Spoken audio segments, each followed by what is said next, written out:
Welcome, everybody, to a very special episode of the Two Fish at the Table Poker Podcast. I'm one of your hosts, Legend of Ben on Poker Stars.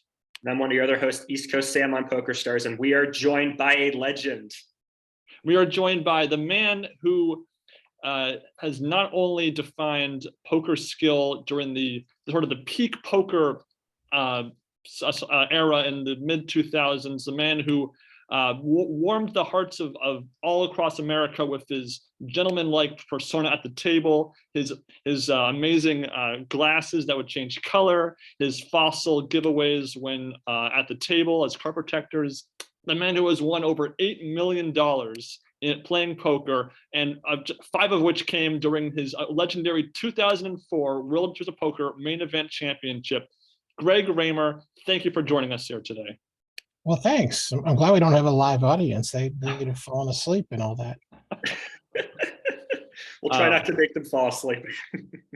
Flashing back to about 19 years ago, I was 12 years old. Just at that age, just as you're starting to outgrow kids' television, but just before you're old enough to really appreciate adult television. And so channels like ESPN, really in your wheelhouse, especially when you're a Boston boy like me, a big Pats fan. They're always on ESPN Sports Center highlights.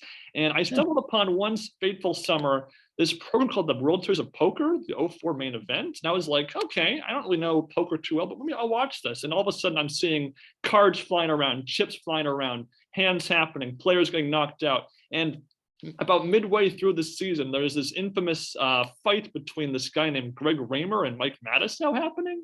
And I'm just thinking, wow, what the heck is going on here? And as someone who at age 12 did experience bullying in school from time to time, I was really taken aback by how well you handled a very intense and stressful situation at the table. So I was drawn in by sort of the role model you were serving for me on TV. So just looking back from that one moment, thank you so much for being a great guy for me to watch on TV like that. Well, I'm glad you enjoyed it, and I have to admit, if that was taking place like in a private home game instead of like being filmed, for the World Championship, I might have been a little less gentlemanly at that moment. But it's a tournament, and even without cameras and stuff, you're in a casino, you're in a poker room, you can't lose your temper, or even if the other player is at fault, even if, to be honest, if someone physically attacked you and now you're fighting back, there's a good chance the casino is just going to kick you both out. They're not going to try to figure out that, like, oh, wait, Ben attacked Greg and Greg was only acting in self-defense. They'll figure that out later and let me back in the next day or something. But they're going to, kick out permanently, and I'm going to get kicked out in the moment. So you just can't risk that, especially with $5 million on the line for first. And so again, that was a big moment for me as a young lad watching that on TV once upon a time, and it was great that segued into just your legendary run in that tournament. You obviously hold yourself very well at the table. You accumulate a lot of chips, and it really set the stage for your sort of presence on ESPN, appearing on a regular basis, whether it's on the featured table, on the outer tables, in those sort of side segment interview bits. And watching poker as a teenager and growing up, even now, I always root for the defending champs. So you were always on my let's go on my fantasy list for to taking it down again. So well, thanks. Basically, in terms of like notoriety or fame or whatever you want to think of it as, I picked the right year. Now, Jamie Gold picked the right year in terms of money. Yes, since it was 12 million at that point 2 years later. But if you were looking to get yourself known, then 2004 was the best year to win. It was the most reruns on ESPN, the highest ratings. Basically 03 was the first time they did it, with Chris Moneymaker, and it was such a hit compared to what they expected it to be.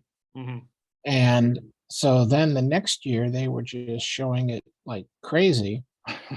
and nothing against Joe. It's not like Joe or anything about the 05 main event made it a worse show, but viewership started dropping off quite a bit.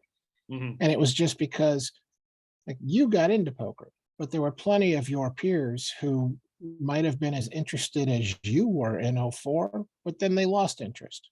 Mhm. And so a lot of people stopped watching those shows. So they stopped running it as much, and the audience share dropped off the cliff almost. So it really was just like '03 was, we thought it might be here, and instead it was here, and then '04 was here, but then it was just boop, boop, boop, boop, boop, boop, boop, you know, Yeah. going down, down, down. And now they hardly rerun it at all, which is odd to me because I don't really watch ESPN, but if I'm flipping channels, especially late at night, they've got lumberjack competitions and all these other things. And I'm like, nothing against those, but those aren't, there's still millions of people who play poker. So even if you don't love watching it on TV, I would think you would like watching poker on TV more than you would a lumberjack competition, because how many people are involved in that Mhm. activity? Just it's not a big number. And so I'm always curious, like, how would poker not get them higher ratings at 2 a.m. or something compared to some of those other games that people don't play? Mhm. But to be honest, I mean, the whole watching poker thing was always a little bit unusual to me. I want I to let Tim mean, have a chance to speak here. I know I've been hogging it so far. Yeah, I mean, I, let's go to you getting into the game. So your first experiences with cards were as a blackjack player. What was that like? well, I mean, I don't even know why, but I had an aunt who one year gave me a book called The World's Greatest Blackjack Book. Like it was like a Christmas gift. We used to do like an exchange thing at Christmas because my mom has a ton of siblings. So rather than like buy everyone a gift, the adults would, pick the name out of the hat. And it's like, oh, I've drawn Sam this year. I have to get him a gift. And Mhm. you've drawn Ben and you only, so I don't get a gift for Ben, only you. And so one of my aunts had my name. She gave me this book. And it's like, it's not like I was known to gamble. She knew I like math. Mhm. So maybe that was the impetus for it. I don't know. Maybe it was just on sale at the bookstore. But I got, and I was like, oh, this is interesting. And blackjack is all math. There is, you don't play the player, and there's no psychology. There's none of that stuff really. It's just pure math, memorizing charts and stuff. But it was something that, like, I was going to grad school and then law school at the University of Minnesota, and we had these fairly new tribal casinos, and it turned out I could go make money playing blackjack. And so that was my like student job, like instead of waiting tables, one or two shifts a week to make some extra money, I was going to the casino playing blackjack. And it was perfect because I would go a lot early in the semester. And then at the end of the semester, when you're like studying for finals and writing papers and all, and you're a lot busier, then I would just not go at all. And it just was something. And now this is way back, this is in the '80s into the '90s. And I averaged like $7 an hour. But minimum wage was like 350 or 4. So it was better money than most of the jobs I might have gotten for part-time. And I set my own schedule. And then I moved to Chicago when I became an attorney, and the blackjack games at the riverboat casinos were really bad, very bad rules if you're a single card counter. And I couldn't really make any money doing. I mean, for me to make money, I was going to need a bankroll that was like $250,000 Mhm. to handle the fluctuations. And obviously, I didn't have that. And I kind of accidentally found a poker game, and I had played with my friends in college. Like in my fraternity as an undergrad, we would play like nickel, dime, quarter, literally with pocket change because no one had chips. So we were using coins. And so I knew the basic rules, and I went there and was like, oh, this is fun. But like, man, there's so much stuff I don't know about. Like someone said something about you didn't have the pot odds for that, and they were talking to someone else. So I'm just overhearing it. And I'm thinking, what are pot odds? I mean, they're not talking about weeds. So, I don't know what they meant. And I went to a used bookstore, and they happened to have 3 poker books. So I bought all 3. And 2 of them were fun. interesting reads, but they basically told you how to just be like super tight, Mhm. just play for the nuts. And to be honest, I think the one book, the newer of those two, both were old books, but the newer of the two, I think, was basically pirated from the first, whether with or without permission. The first one was actually a fun book to read for the stories in it. It's called The Education of a Poker Player by Herbert Yardley. And this guy was some kind of like Cold War espionage guy, you know, who did stuff for the US government. And so he's talking about like, here's his story of some kind of intrigue and espionage in Czechoslovakia. And then he's playing 7-card stud that night. And now he gives you his advice on how to play 7-card stud. And that's that chapter. Huh. And the other book was the Poker According to Maverick. Huh. And obviously not written by Maverick since he's a fictional character, but it was presented as if Maverick, like from the TV show, because this is way before the Mel Gibson movie, as if this person, you know, Brett Maverick, had written the book. But it was basically that same kind of super tight, you know, just wait for the nuts and then bet. And if you're playing against a bunch of, you know, weak passive players, that works. You can follow those strategies and you will win money. Mhm. But the third book was the one that really made the difference because it was The Theory of Poker by David Sklansky. Mhm. And to this day, if someone asked me for recommendations on a poker book, and I'm like, well, if you're not going to read a whole bunch of them, you're just going to look at one, that's the one I'll recommend because it doesn't say like, here are the starting hands you should play in Hold'em or anything like that. It's just, here are these concepts like pot odds and implied odds and reverse implied odds and other things like this. So it goes over all these basic concepts that you can then apply to any type of poker. So I was probably pretty lucky to find that book, and I was playing in these small games. Like back then, the main game was 3-6 limit. Mhm. Today, you go around to poker rooms all over the country. It's like 1-2 or 1-3 limit or no limit. Hold'em. Back then, it was 3-6 Hold'em. If you were like at Foxwoods or something, it might be three.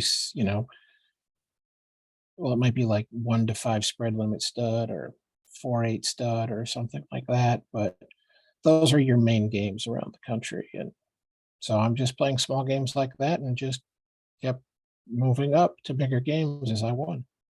Mhm. Mhm. And in terms of developing your skills and there being a learning curve, how did you navigate the learning curve and developing your skills playing every week? Well, basically, it was just because I stayed small. I didn't try to jump into bigger games. So I wasn't moving up until I had won enough money at one limit that I now had a reasonable bankroll for the next limit. Mhm. And so therefore I'm just acquiring the skills slowly. And again, this is back when your best source of poker training was a book like that. Mhm. There weren't training videos. There were not any kind of computerized assistance. There was a lot of things that, you know, the best players thought were true back then that we now would look at that advice and just laugh at them at, you know, how bad it is. But you still, again, like back then, a seniors event was not the tournament you wanted to play because they were the best players because you could only kind of slowly learn from experience. Mhm. And so the best players were the ones that used that experience and actually improved. And then there was also players, of course, who didn't really improve. Mhm. Mhm. But it was almost impossible for someone like in their 20s to be a really great poker player because they just hadn't been able to play enough to gain the skills they needed. So it was very, very rare for like the young gun upstart player to come along and actually be a good player. Nowadays, the way we learn poker with all the tools you have, now it's not anywhere near as difficult. And so you can like decide I'm going to get serious about poker and then like within a year or so possibly be a world-class player. Mhm. But that was not possible back then. Mhm. And as you're playing poker, I mean, you had a very successful career as a patent lawyer. How was the balance between your career and then your poker life? Well, that was really never an issue. There were always games available. So I could, so I lived in Chicago and there was Rockford charity casinos and stuff like that that I would play. Um, then I took a job in San Diego and there's public card rooms all over California. I then took a job in Connecticut, but my house was like 6 miles from Foxwoods. So I could go to Foxwoods and Mohegan Sun and play poker whenever I wanted.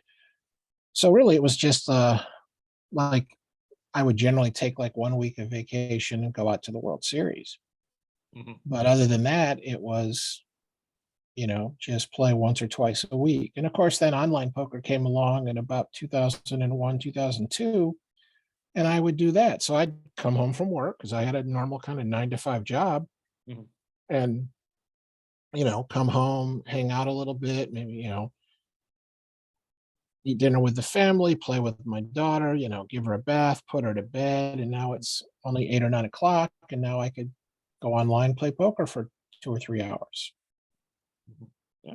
Uh, And do you feel that uh, if at this point, early 2000s, balancing either, Foxwoods, the cash games online, and the occasional World Series trip, what was your, poker bread and butter at the time?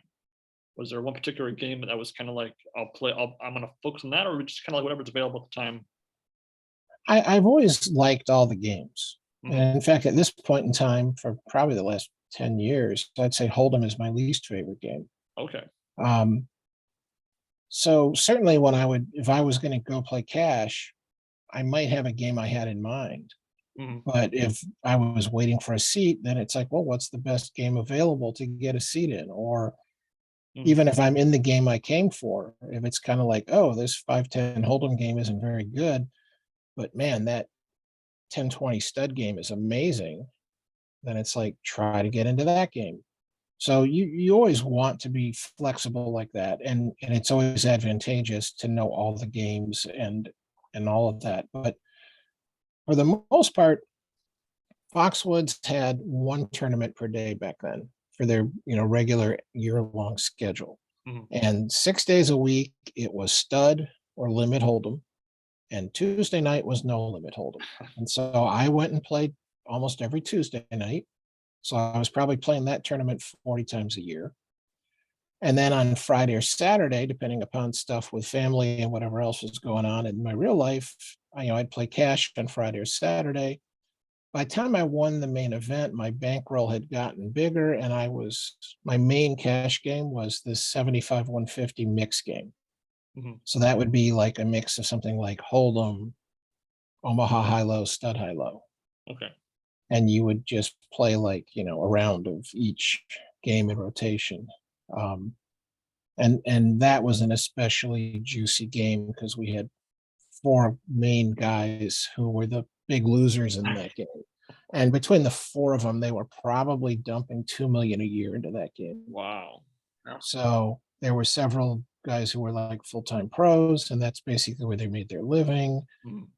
I'm showing up on the Friday or Saturday and playing the game for a while. Um, so that was just a really good game. But if I, busted the tournament early on Tuesday, then maybe we would try to start like a pot limit or no limit hold'em cash game.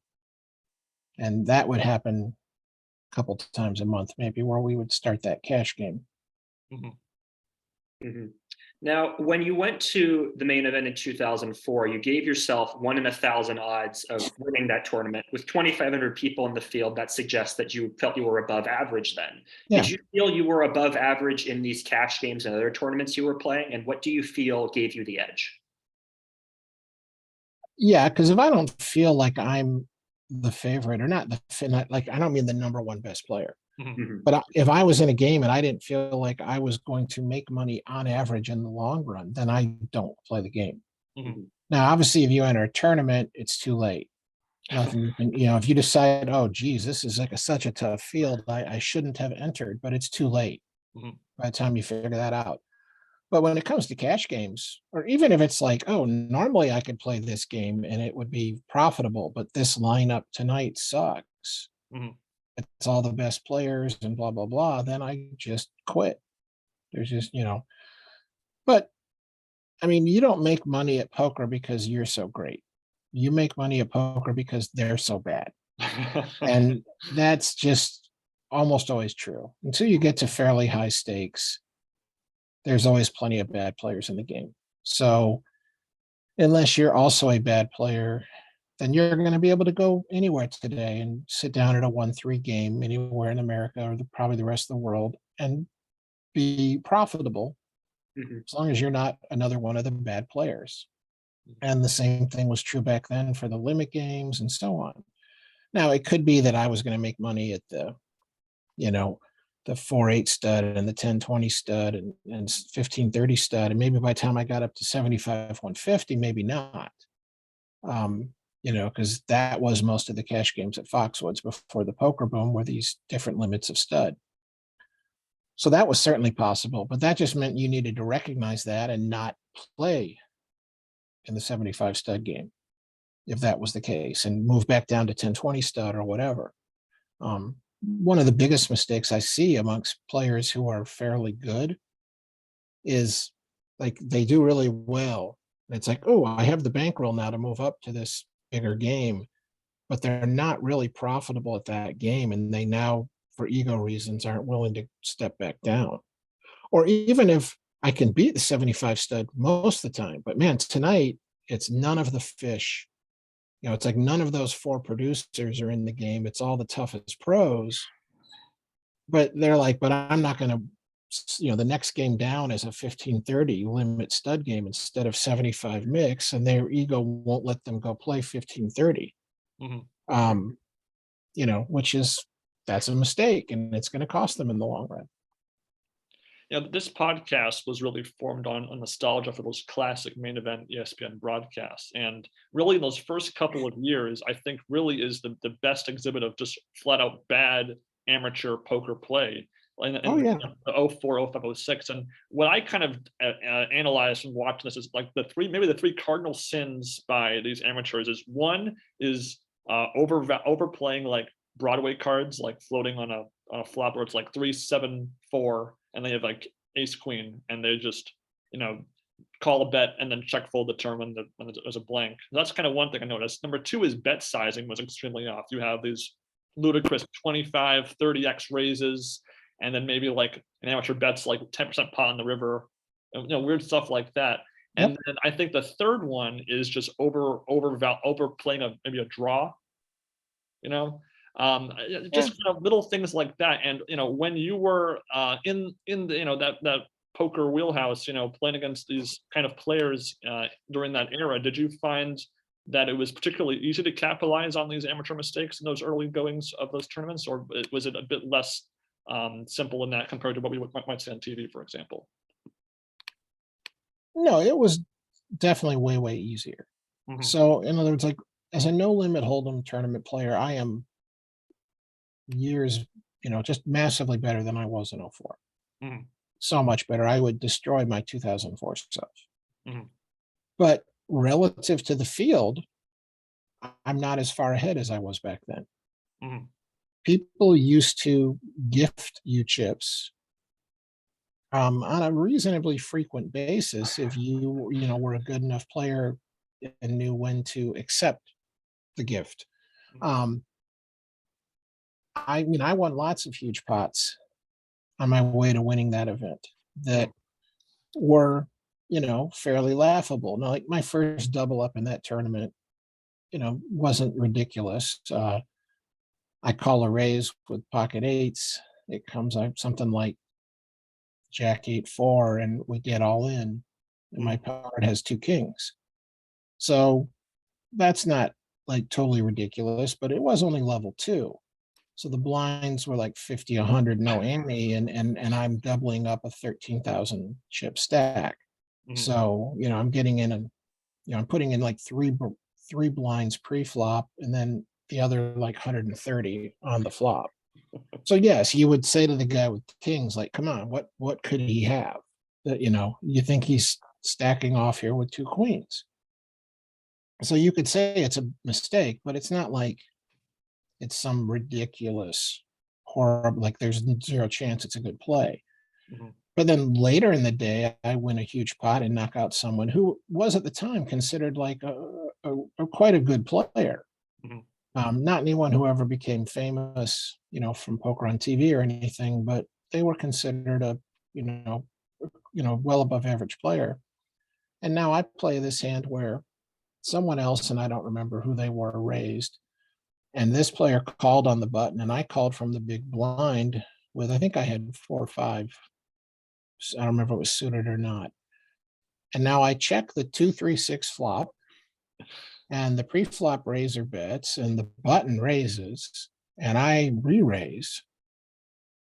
The pre-flop raiser folds, the button jams, I call. And they're like, "Oh my God, you have 2 aces, don't you? Like you slow played 2 aces." And I'm like, and I don't remember exactly what I said, but in my mind, I was thinking like, you think I would put like 25,000 chips in the pot with a pair? Like with just one pair? I'm like, no, I have the nuts, and they had 2 queens. So they were trying to trap this aggressive player who had open raised from the cutoff or the hijack. But now they just didn't even adjust for the fact that like this player who was unknown to them has come along and now is willing to get it all in on this flop. Mhm. I mean, I'd have been, like if the button had shoved and I'd had top set of 6s, I would have been a little concerned before. I mean, I probably would have called, but I would have been like, oh man, am I getting call decked in the main event? Like they must have the straight. Mm. And I probably would have called eventually because I would have thought, well, couldn't they also have one of the other sets? And so on. But but again, you and I would look at that now and say queens, like, wait, you played queens like that and you're supposed to be a good player. And you put in all these chips on this flop. And so just that kind of stuff happened fairly often. And people had silly attitudes back then. There were a lot of players who'd talk about, oh, ace king it's just a drawing hand. Like they would call your raise with ace king, not because they thought you had a better hand, but because they wanted to make at least a pair before they would put chips into the pot. And then you've raised with 8-9 suited and it comes 8-9 ace, and now they're putting it all in. And they're just like, oh my God, how you're so lucky. And I'm like, how am I lucky? I put in 3 bets pre-flop or 3 blinds pre-flop when I was a small underdog, and I got all the rest of it in when I was a huge favorite. Mhm. Like, why is that lucky? That's good. Yeah, I mean, one of those old maxims that comes in part from the WSOP coverage is this notion of it's better to win a small pot than lose a big pot. So it seemed like there's a lot of very tight play. Was that something that you noticed a lot at the WSOP? And during those early years, the early to mid 2000s, how did the play change and evolve as poker became more popular? Poker players in general were kind of strange back then. In a lot of tournaments, people would be much too loose and willing to get involved early in a tournament. Mhm. Here I'm thinking more of your daily tournament. That's like the Tuesday night Foxwoods. Mhm. And this difference though isn't just because that was such an inexpensive buy-in compared to the main event, but people would kind of splash around at the beginning, and then once you had lost 60% of the field, 70%, now all of a sudden they'd be like, oh geez, like I might be able to like get in the money here. And now they'd all of a sudden just pucker it up and play so tight. And there was also this huge aversion to like risking all your chips. Mhm. Um, if I bet the river and you had the second nuts, and your only real choices given stack sizes are to, fold, call, or go all in. It wasn't like we were deep enough that you could just raise Mhm. and still have chips left. Like you would never shove. Even if you were like, if I shove and he calls, I feel like I'm still a big favorite to have the best hand. Because if I'm wrong, I'm out. And there was this huge, you heard it from like Norman Chad all the time. You're talking about your tournament life, I can't believe that he's risking his tournament life with these cards. And I'm like, Norm, tournament life it's a meaningless concept. It is of zero value for you to think about. It is just, which decision on average makes me the most money. So if you see a spot where like I've raised and you go all, and you think if I go all in, it's 90% Greg's going to fold. And I'm going to pick up 10 blinds when he folds, or I'm going to be a huge underdog in a 60 big blind pot when he calls. Well, even if you were going to lose that pot every time, which of course you won't, your hand has some chance of beating me. I mean, no matter how bad your hand is, no matter how good my hand is. But if you're going to like pick up 10 blinds 90% of the time and lose your stack of, 30, 40 blinds, whatever, only 10% of the time, then that's a hugely profitable play. And it means you should be doing it unless there's something else that's even more profitable. And people just were like, well, but it's your tournament life. It's your tournament life. And they just couldn't can't risk my own.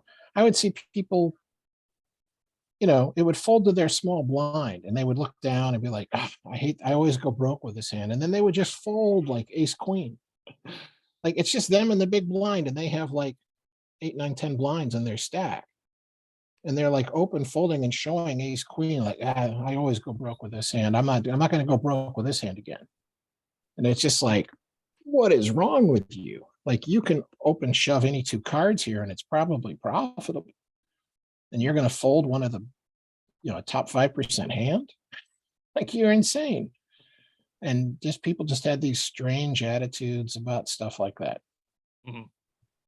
So I obviously our first introduction to you in the poker world really was that 04 broadcast, but that wasn't until really day 3 of the tournament that we see you on screen. How did your first 2 days of that main event go for you? That tournament just went great every day. Every day. You started with 10,000 chips back then. Mm-hmm. And typically the average stack when you bagged at the end of day 1 was going to be like 14, maybe 15,000 at best. Mm-hmm. For the average. And I was bagging something like 70 or 80, and then I was just always like in the top, at least the top 10% of chip counts every single day. Mm-hmm. And then chip leader for most of the last few days. Mm-hmm.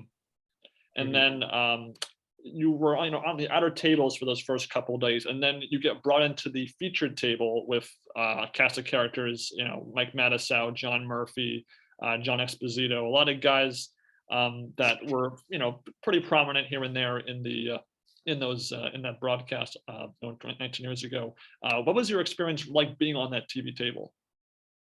I was good with it. I used to do stand-up comedy. I don't have any kind of fear of the spotlight. Mm-hmm. In fact, it was funny. The first time I ever did stand up, I went to an open mic night in Minneapolis.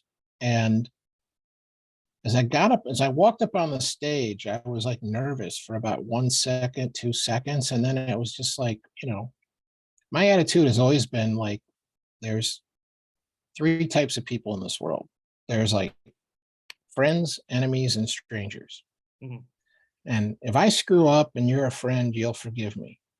And if you're an enemy or a stranger, I just don't care. I don't care what you think. I like that. Yeah. So it's just it just the only reason I give the slightest damn about what anyone thinks about me is that now, I try to make money by things like doing my seminars and selling my book and stuff like that. And so my image and my reputation are relevant to those businesses. But beyond that, in other words, if it's not going to have any monetary impact on me ever, then I don't care what you think. If you're a friend and you think poorly of me, then I hope you'll come talk to me and explain what it is you think I've done wrong. Mm-hmm. Because then I can either just agree to disagree, or I can say, oh, geez, I didn't know that when I behaved this way, I was kind of being a jerk. Mm-hmm. So now I can improve myself. And if you're an enemy, I might, listen a little bit just in case, like, there's a chance for me to improve. But again, I don't particularly care what kind of opinion you have of me. You're not a friend. Like I said, I care for business reasons, but in terms of me inside emotionally, I don't care. It's like it just doesn't have an impact on me. So getting on the feature table, I'm quite comfortable from the get-go. And especially now that I've been there, done that so many times, I love to be the feature table because what I find is that, like, I've been at tables where we were not, we were just an ordinary table in the field, and now we get moved to the feature table. So it's the same lineup I've already been playing against for a while. And now their game changes so much. Like, they don't want to make that like bluff with air that just because it's going to work 90% of the time, because if it doesn't work, they look like a total idiot. Like, oh my God, Sam, you shoved with 7 deuce, into the world champion. What your friends are going to tear into you for years in that case. And it doesn't matter, even if you explain to them why it was a good shove. Even if I told them, like, Sam made the right play, this was that 10%, 20%, it didn't work. They're still going to like rip into you for it. And so the people don't want to do anything that might be considered to look stupid. Mhm.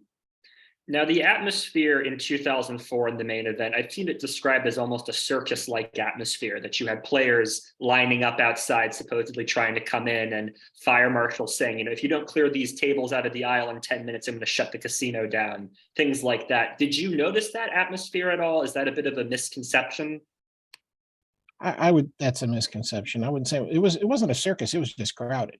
With the success on ESPN when Chris won, they had planned for like double or more the attendance, but they got more than triple. And I know, like, we would already, like, my day one starting table, I was in what was the year-round poker room for Binion's Horseshoe. Mhm. And one of the tables in that poker room was intended for stud. So it was physically smaller since stud is played 8-handed instead of 9 or 10. And so we're sitting there 10-handed on this smaller table and we're complaining about it. And now a guy shows up and he's like, I'm your 11 seed. And we're screaming for the floor. And what had happened, though, is that to try to accommodate this huge field, Matt Savage was tournament director. There's kind of a walkway that's parallel to Fremont Street inside the property. And so this is just a wider aisle with no slot machines or anything in it. And he had set up like 3 tables or 4 tables maybe in that section. And the fire marshal showed up and is like, this is a fire exit lane. This is to help people get out of the building if it catches fire. You need to clear this aisle or I'm shutting down the whole building. And so Matt's options were to take those like 40 players and like say to them, Ben, Sam, sorry, you've been playing for 3 hours, but now you're alternates and you're not going to get seated again until someone busts. Or send you off to 40 other tables and make them play 11-handed until someone busts. Mm-hmm. So I agree with Matt. He made the right choice. He had 2 options realistically, and they both sucked because he couldn't like take the tables with the dealer and the players and move them somewhere else in the building. There was nowhere else to put them. He had already put a table anywhere he could have. And so in the moment, those were his really only options. And he made the right call, even though it sucked. But I think the other decision was worse. Mm-hmm. So I know that the year after you won it all, in 05, they left Binion's, but then came back when there were 3 tables left. So a change of venue. Were you in support of that change of venue as for reasons such as that? I preferred downtown overall, but since it was just not physically possible, you couldn't have, you would have had to have used like every casino downtown basically to find space. And how do you coordinate a tournament that's in, not just like it's one thing. It's tough enough for them. Like when it was at the Rio and we're in the half the field's in the Amazon room and half the field's in the pavilion room. Mhm. But there, I mean, you could like, the wire is connected. You could still have screens showing the clock and, and it's the same clock in both rooms. Can you imagine trying to like coordinate tables and have them stop start at the same time when it's like we got people at Binion's and people at Golden Nugget and people at Four Queens and like that would have been just I don't imagine it would have worked well. Mhm. And then you of course, Harrah's, now Caesars, has just bought it. They don't want it at someone else's casino. So I mean the Rio was a good choice and I was happy with that location. I mean, I don't really think it's that great of a casino. I didn't like the food options there. But to be honest, I don't really like the food options at any casino anywhere. It's very rare that I'm in a casino. I'm like, oh, I want to eat here. I usually try to eat off property somewhere. That's my personal tastes, but it's all subjective. But the nice thing about the Rio was the easy in out because I don't stay on property. I don't want to be in a normal hotel room. I would like rent a house. So I'm doing like when my wife and daughter would come, I'd be like in a VRBO. So I've rented this whole like 3 or 4 bedroom house, and my wife and daughter are visiting for a while, and like my parents can come by, and there's a bedroom for them. My brother can come into town. He wants to play some poker for a week. We're friends, stuff like that. And now what I do more recently, like last year, this year, I'm sharing one of these like rental houses with some other poker players since my daughter is out of the house, grown up, working her full-time job and stuff like that. Mhm.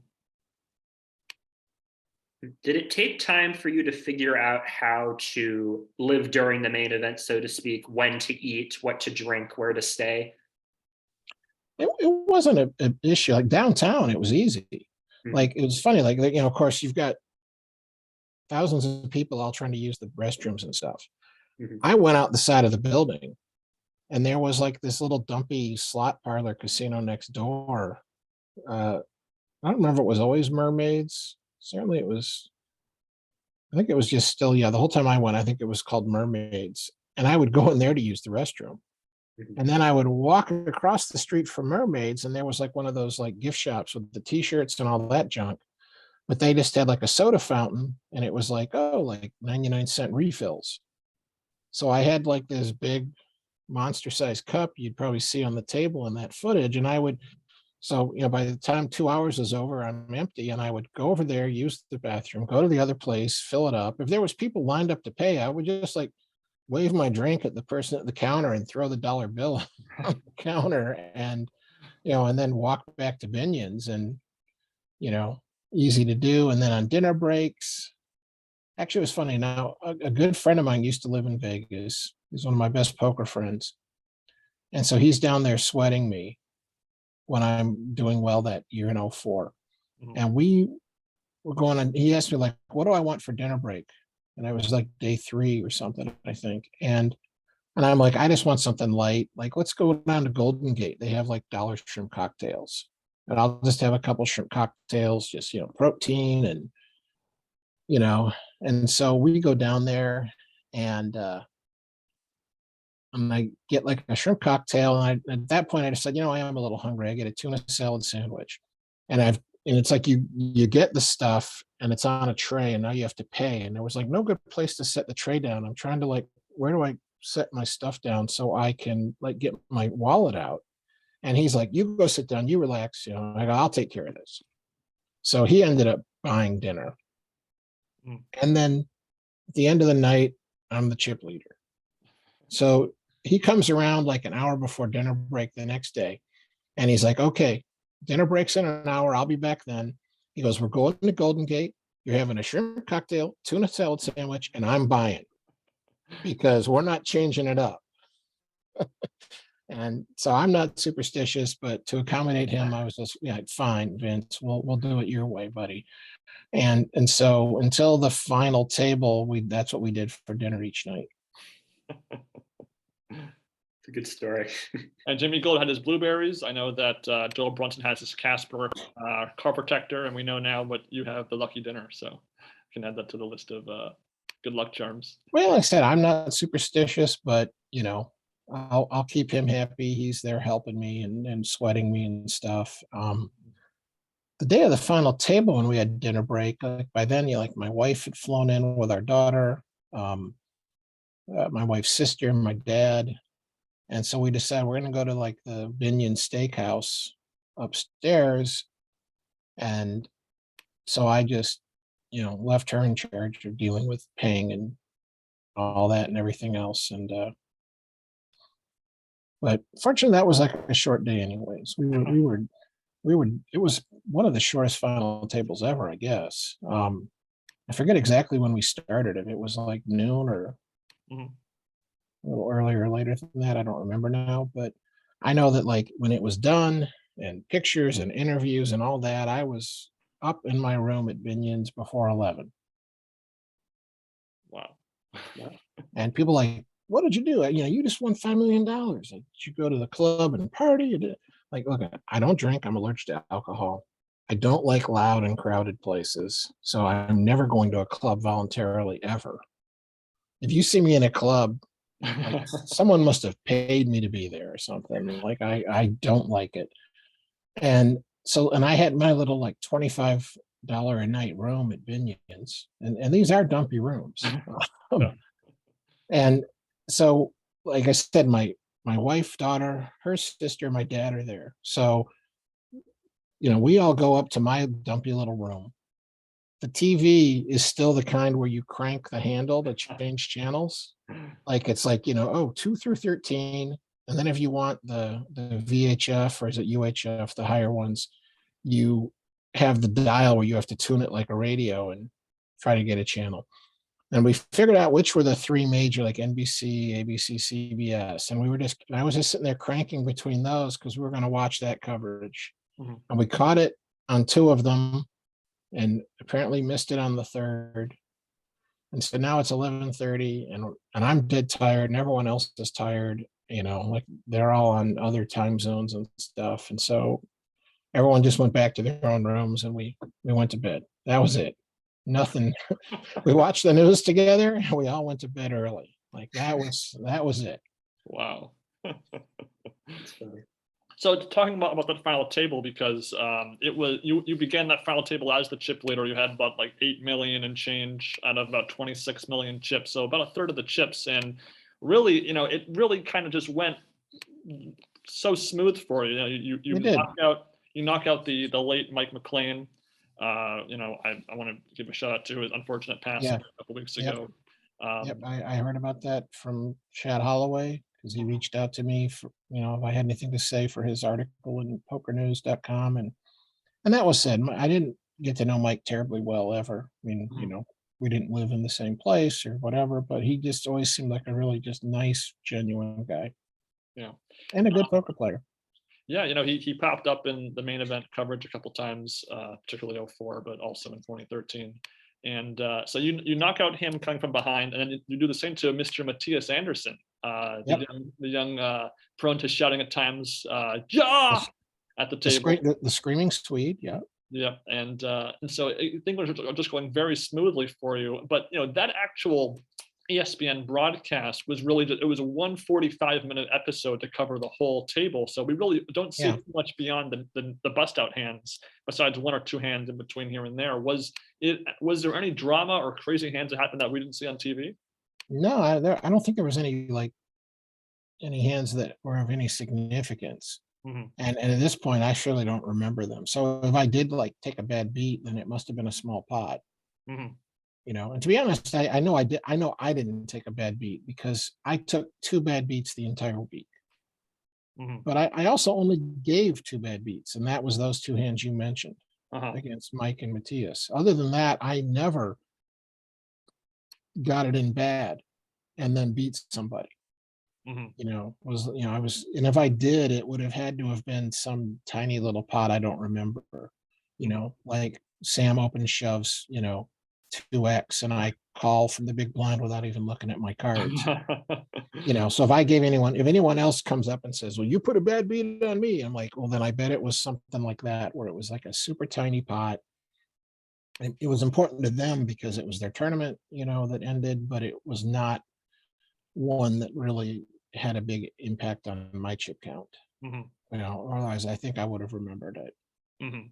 And so when you're that big a chip leader and you knock out the first two players at the table, are you feeling the pressure of trying to living up to this chip count you have, or are you really kind of in a comfortable spot at that point? You're not too worried about blowing it.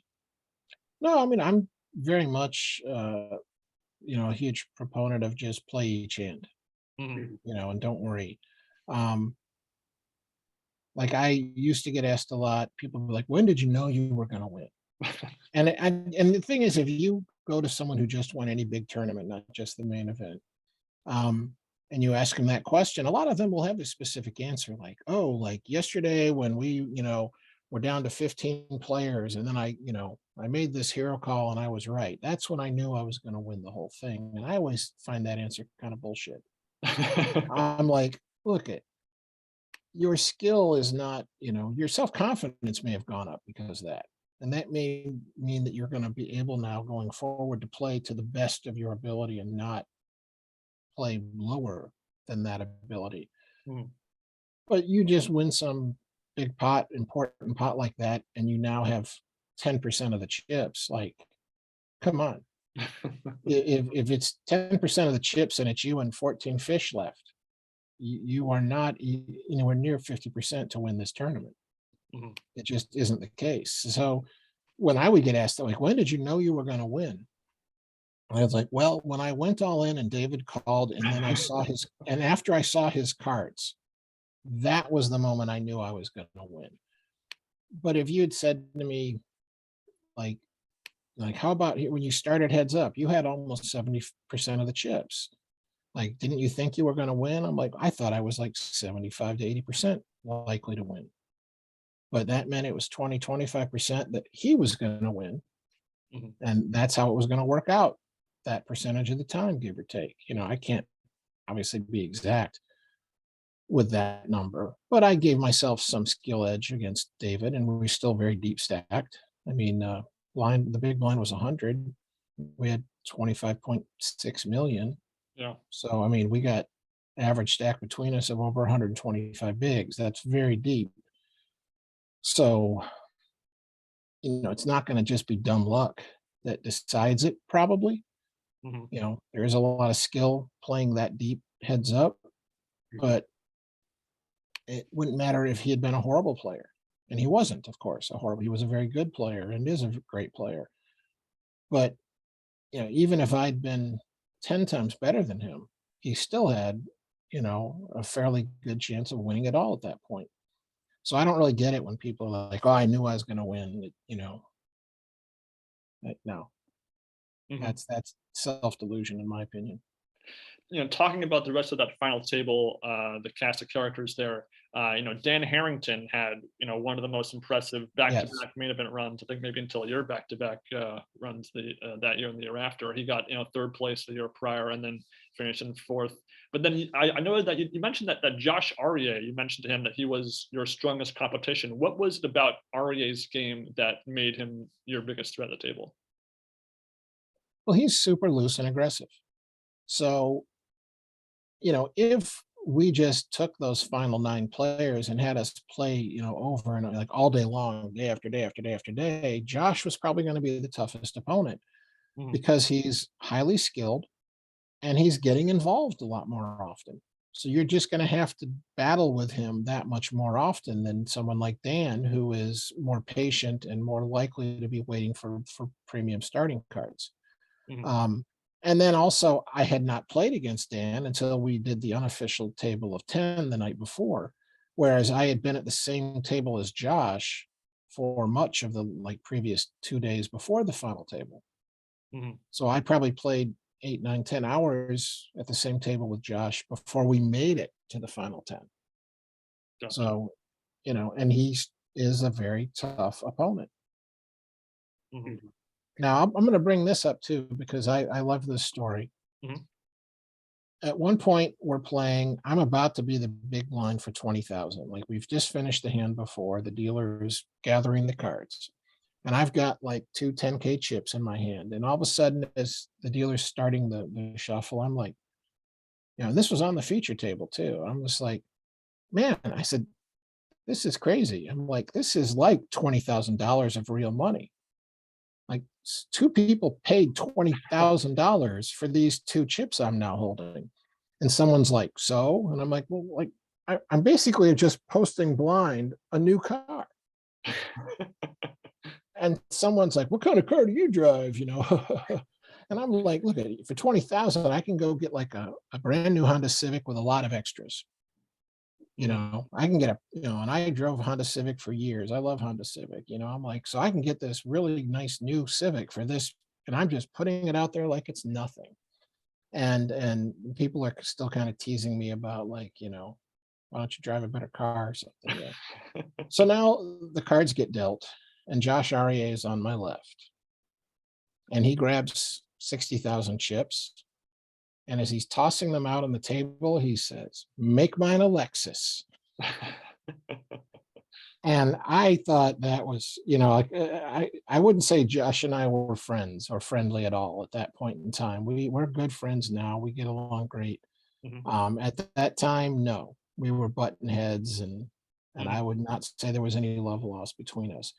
But I, even given my opinion of him in that moment, I had to think to myself, like, that's a damn funny line. Like, that's a good one. Like, make mine a Lexus.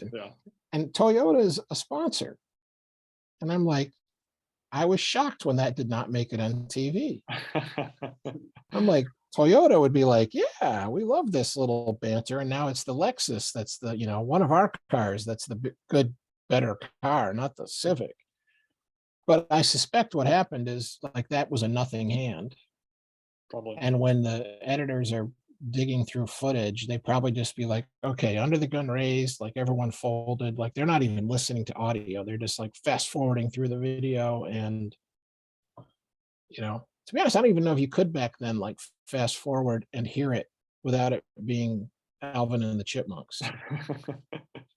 Like I watch videos sometimes on high speed, and the software is able to maintain the proper, pitch.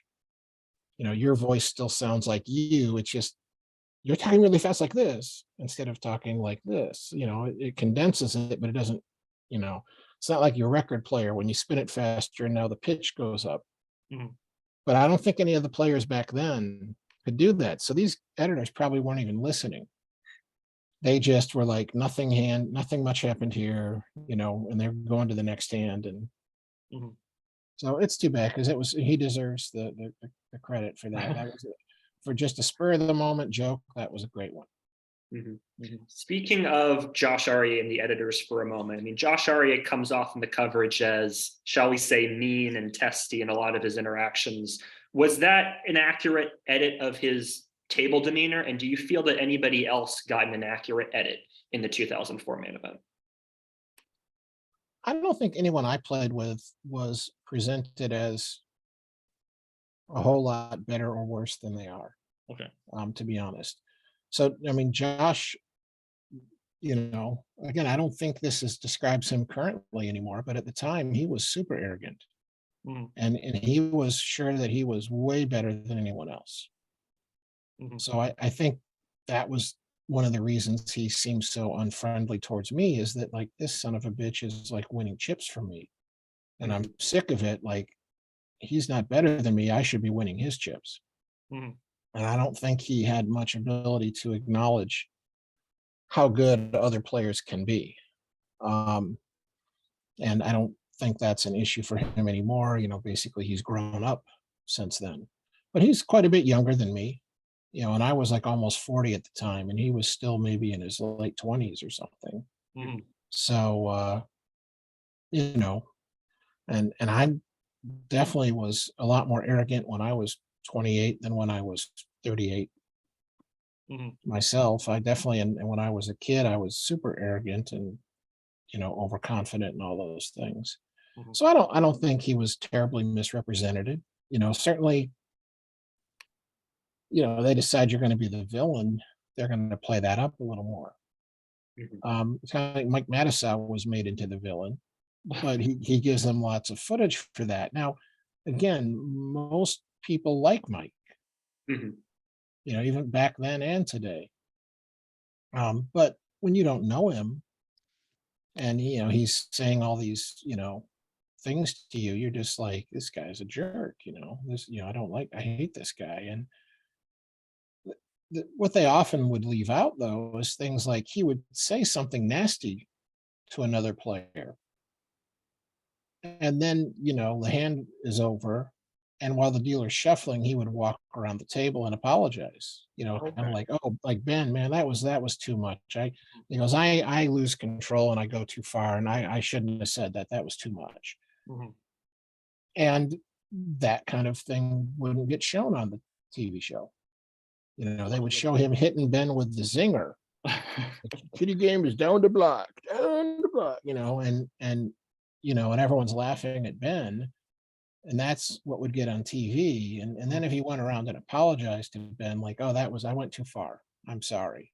Mhm. They probably wouldn't show that. Mhm. And so, overall, not just from the '04 main event, but from all televised shows, there are some players who are portrayed a little better or worse than they are. Mhm. And a lot of the general public thinks like, oh, all of you guys must hate Matusow. And I'm like, no, most of us like Mike. We know he can be too much. He can take it too far with his comments and stuff like that. But we also know like his heart's in the right place, Mhm. and he doesn't mean to be hurtful to people. He just like, oh, this is so funny. It popped into my head and it's hilarious and I'm spitting it out. And then afterwards, I'm realizing that, like, even if people are laughing, the target probably is pretty upset or pretty, and, this was pretty mean. Gotcha. So it'd be kind of like, Ben, you mentioned bullying in school as a little kid. And like, sometimes those bullies didn't realize how hurtful they were being. Right. They just thought they were being funny. Mhm. But they also probably didn't recognize it and then come apologize that I went too far. Mhm. So Mike would realize that most of the time, and then when he realized it, he would apologize. And then there's some players that are considered like, oh, everyone loves this person, and I'd be like, no, that's not true. In the real world, that is, the other poker players don't like them so much. Now, I won't name names there since it's being negative instead of positive. Got it. Fair point. Now, speaking of Mike, he's mentioned in interviews about his interactions with him that you had been aggressive toward him in a number of pots and that inspired him to finally have that outburst. To your memory, is that what happened? And at the time, was it common for two aggressive players to stay out of each other's way and focus on the other 7 players? Honestly, I mean, I read that part in his book. I Mhm. think that's kind of a like revisionist history within his mind that he probably believes. Um, put it like this, I mean, because his explanation was like, hey, we're both like the 2 best players at the table. Mhm. And I'm trying to send him a message to, like, quit messing with me and stay out of my way. But do you send a message to someone that we should quit messing with each other and stay out of each other's way and chop up these other bad players by like raising and re-raising him and showing him bluffs? Like, Mhm. that isn't going to send the message that we should stay out of each other's way. That's the message of you should stay out of my way, but I'm not going to stay out of your way. Mhm. Mhm. So I don't buy that explanation, to be honest. Certainly it's true though that if I have a table with like one really strong player and 7 total droolers who have no idea, I'm not going out of my way to get involved with the one good player. Mhm. It doesn't mean I'm going to back down in a plus EV spot, but if it's really close, if it's, well, barely plus EV and super high variance, then I'll give it up because it doesn't make sense in a tournament to chase a little bit of equity that comes with super high variance. But that's just me looking out for my own self interest. It's not me trying to like have an implicit collusion with them. Mhm. And so I guess you win the championship, and ESPN commissioned this tournament of champions that takes place after the roster of main events. So it's basically a $2 million free roll for you and 9 of the at the time Yep. top pros in the game. You all kind of get spotted a free entry, basically $200,000 essentially. Yep. Yep. What was your preparation for that kind of event? Well, there wasn't like, you couldn't really go online and look at old footage or anything. So it Mhm. wasn't like I could try to like check into the history of how, Chip Reese and Doyle Brunson and Johnny Chan and all them play. Mhm. So there really wasn't any preparation because I didn't know of anything I could realistically do. It was just, hey, you're not going to be getting gifts. You can't just kind of play it safe until you get a fish who will put all their chips in a horrible spot. Mhm. Um, I was actually, it's funny because I've just been editing my second book Mhm. and I've just gone through all those hands from the DVD of that tournament. Mhm. And it's super disappointing for me to rewatch the DVD because basically they on the DVD they only showed like one hand out of the first like 3 or 4 levels, Yeah. and or at least only one hand that I was involved in. And basically, by the time they're showing you that second hand, it's like, oh, Greg is our surprising early chip leader, and I've grown my stack by like 50%. And it's like, and they didn't show any of these hands that I like just was basically just outplaying everyone. Mhm. Like for some reason, almost everyone started out like trying to play like safe, conservative. Mhm. And so I'm just like bluffing and semi bluffing. I'm just stabbing at every little pot and winning lots of small pots and chipping up, chipping up, chipping up. And like, yeah, those are not exciting individual hands. And so I kind of get why they did it. But, I was also kind of like, why am I the surprising early chip leader? Like some of these people aren't even known for playing. Like Chip Reese is a great player, but he's not known as like a great tournament player. Mhm. Of course, this wasn't a tournament in the truest sense because there's no ICM. Right. Um, and that's kind of the big difference between tournament poker and cash game poker is ICM. But it still was like a lot of the people were playing like I don't want to be one of the first few people out, Mhm. which was very odd to me. As I was watching that table unfold, I was like, man, why do these people all seem to be playing so risk averse? Like Mhm. I know that some of them are very loose aggressive in tournaments and cash games. Like, why are they kind of sitting back and waiting here? Um, and then of course the Lon or Norm's commentary makes me look horrible. And it like at one, he's like, I'm telling me he called me, I'm having a meltdown because I like called an all in with 9 high, but I was getting like 4-1. Mhm. Like one of the times that I doubled up Annie Duke, it's like I've raised, she shoved, and now I'm getting like 4-1 on the call. And I call with 9-8, and he's like saying, oh, Greg's having a meltdown. And I'm like like, dude, you're clueless. Like if you changed my hand to 7 deuce, I would call. Mhm. Like I'm getting 4-1. Like I'm calling. Like it doesn't matter what my cards are. Now we can debate whether I should have made the first raise with like the 9-8 suited. Mhm. That's definitely debatable. But the call, like anyone who folds there is clueless. You might find an ICM situation where you could fold, but there was no ICM because it was winner take all. I Mhm. mean, we were going to make a deal. At one point, we were told we could make deals. And Really? the first thing was we all were like, hey, let's take 100,000 each and play for $1 million. And Wow. we all agreed to that. And because Harris had told us we could, and then ESPN executives were like, no, no, no, no, we've advertised this as 2 million winner take all. You guys can't make any deals.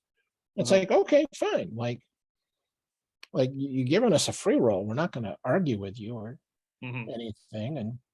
And so there were no deals made. as far as I know. And, Right. you know, there was no deals made while I was still in the tournament. Mhm. And if anyone else made a deal, they had to keep it to themselves and never tell ESPN because, you know, the waiver we signed said no deals. But yeah, we were going to do that. We all agreed 100,000 each and then play for $1 million and maybe, you know, talk about other deals when it gets shorthanded.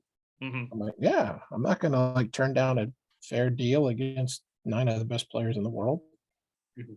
But when they told us no, I'm like, yeah, that's cool. It's all your money. Mhm.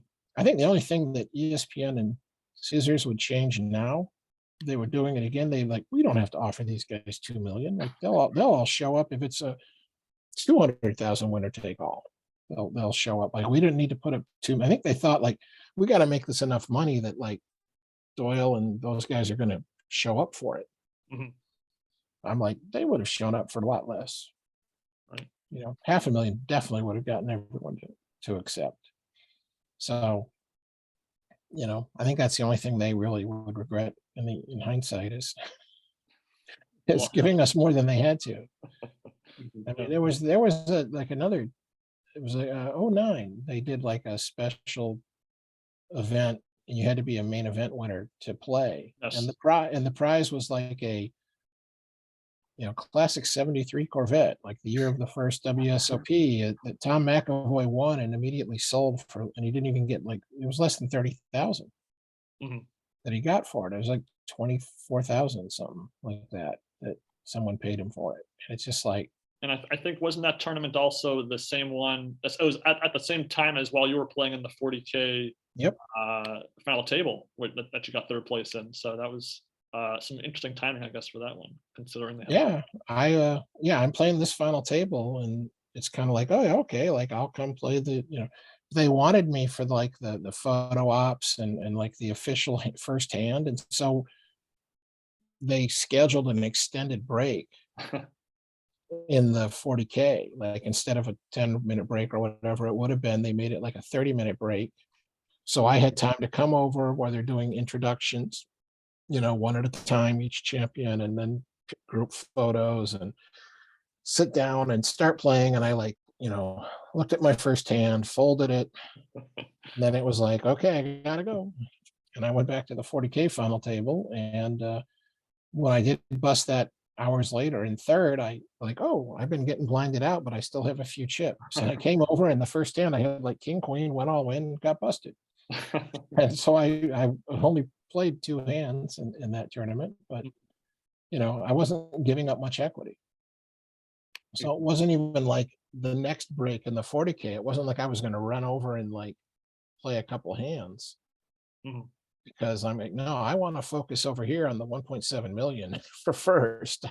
I want to relax on my break and do whatever it is that's going to help me the most.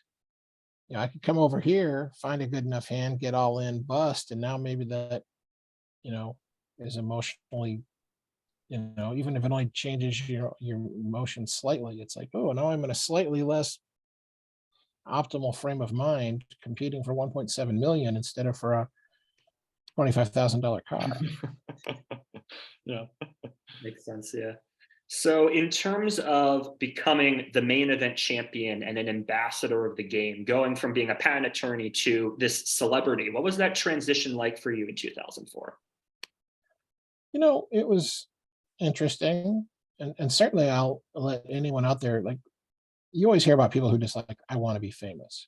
Mhm. Like the only reason they're trying to be an actor or a musician or whatever is because they just have this desire to be famous. And I'm like, I guarantee you all, there is no advantage to being famous other than if you can monetize it.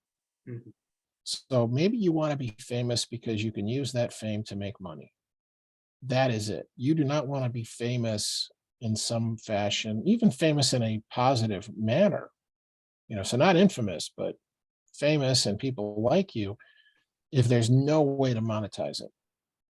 Because it just, it doesn't bother me when fans come up and ask for an autograph or a picture or any of that kind of stuff.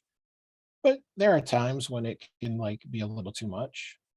Um, like, just going on break in the '05 main event and stuff. And like, there's just crowds of people, you're trying to push your way through these crowds of people to get to the bathroom. Um, so that can be a bit much.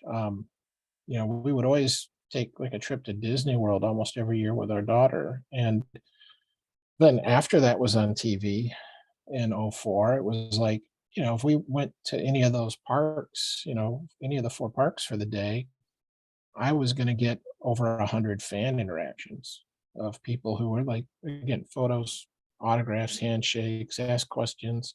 My wife actually decided I should wear poker shirts, like specifically, clearly poker shirts, because she had decided that a good number of these people were like, hey, isn't that, and then they were too curious, they'd come ask. And then since I was always friendly, now they would like, oh, and now they'd start asking questions or whatever else. And it took longer. Mhm. Whereas she felt that if I wore a shirt that clearly had poker on it, they'd be like, oh, yeah, that must be him. So now they didn't have that curiosity to come find out, and they were less likely to actually approach and interact. So she felt like that would cut down on the interactions. I don't know if it was correct, but I was happy to go along. Whatever you want, dear. I'll wear one of my like poker star shirts or something instead of just a plain polo. Um, and so I don't mind it. And to some extent I like it. But if I thought like, okay, Greg, you're never going to make a penny off of this, then I'd be like, well, then no. Mhm.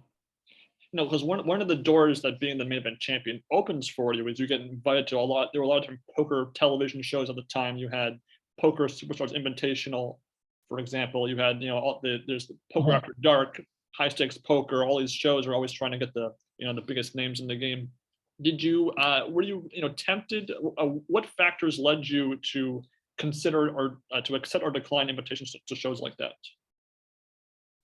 It was really more about the money.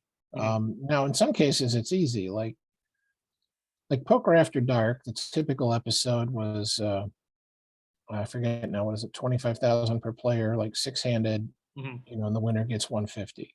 Mhm. And you had to pay the 25,000. It wasn't a free roll. Mhm. But then they paid you 5,000 like appearance fee or something, or whatever they refer to it in the contract. So essentially you were getting a discount on the buy-in. Mhm. But since it's a tough field, it wasn't like it was a highly profitable event to play in. But in my case, I'm representing Poker Stars. Kind of the contract for any of the bigger names with any of the sites back then was, if it's a televised event, we will pay for it. Mhm. And then you just free roll. So in other words, when I lose that tournament, I'm actually making 5,000. And when I win it, I'm getting the whole 150. So, Poker Stars isn't asking me to give them back the money. Mhm. And the same, like, that's the reason the 50K event was such a great field. The first few years, and I played in that, and since it was televised, you'd have all these people who were pros for the various sites, and they're like, well, I don't know all these games, but it's a free roll. Mhm. Like, you know, Full Tilt or whoever will pay my 50,000. And if I happen to make the money, I get to keep it all. So like, why would I say no to a total free roll? And like my starting table of the first 50K horse, we're 8-handed. I have one player at the table who was actually a pretty good player at all the games.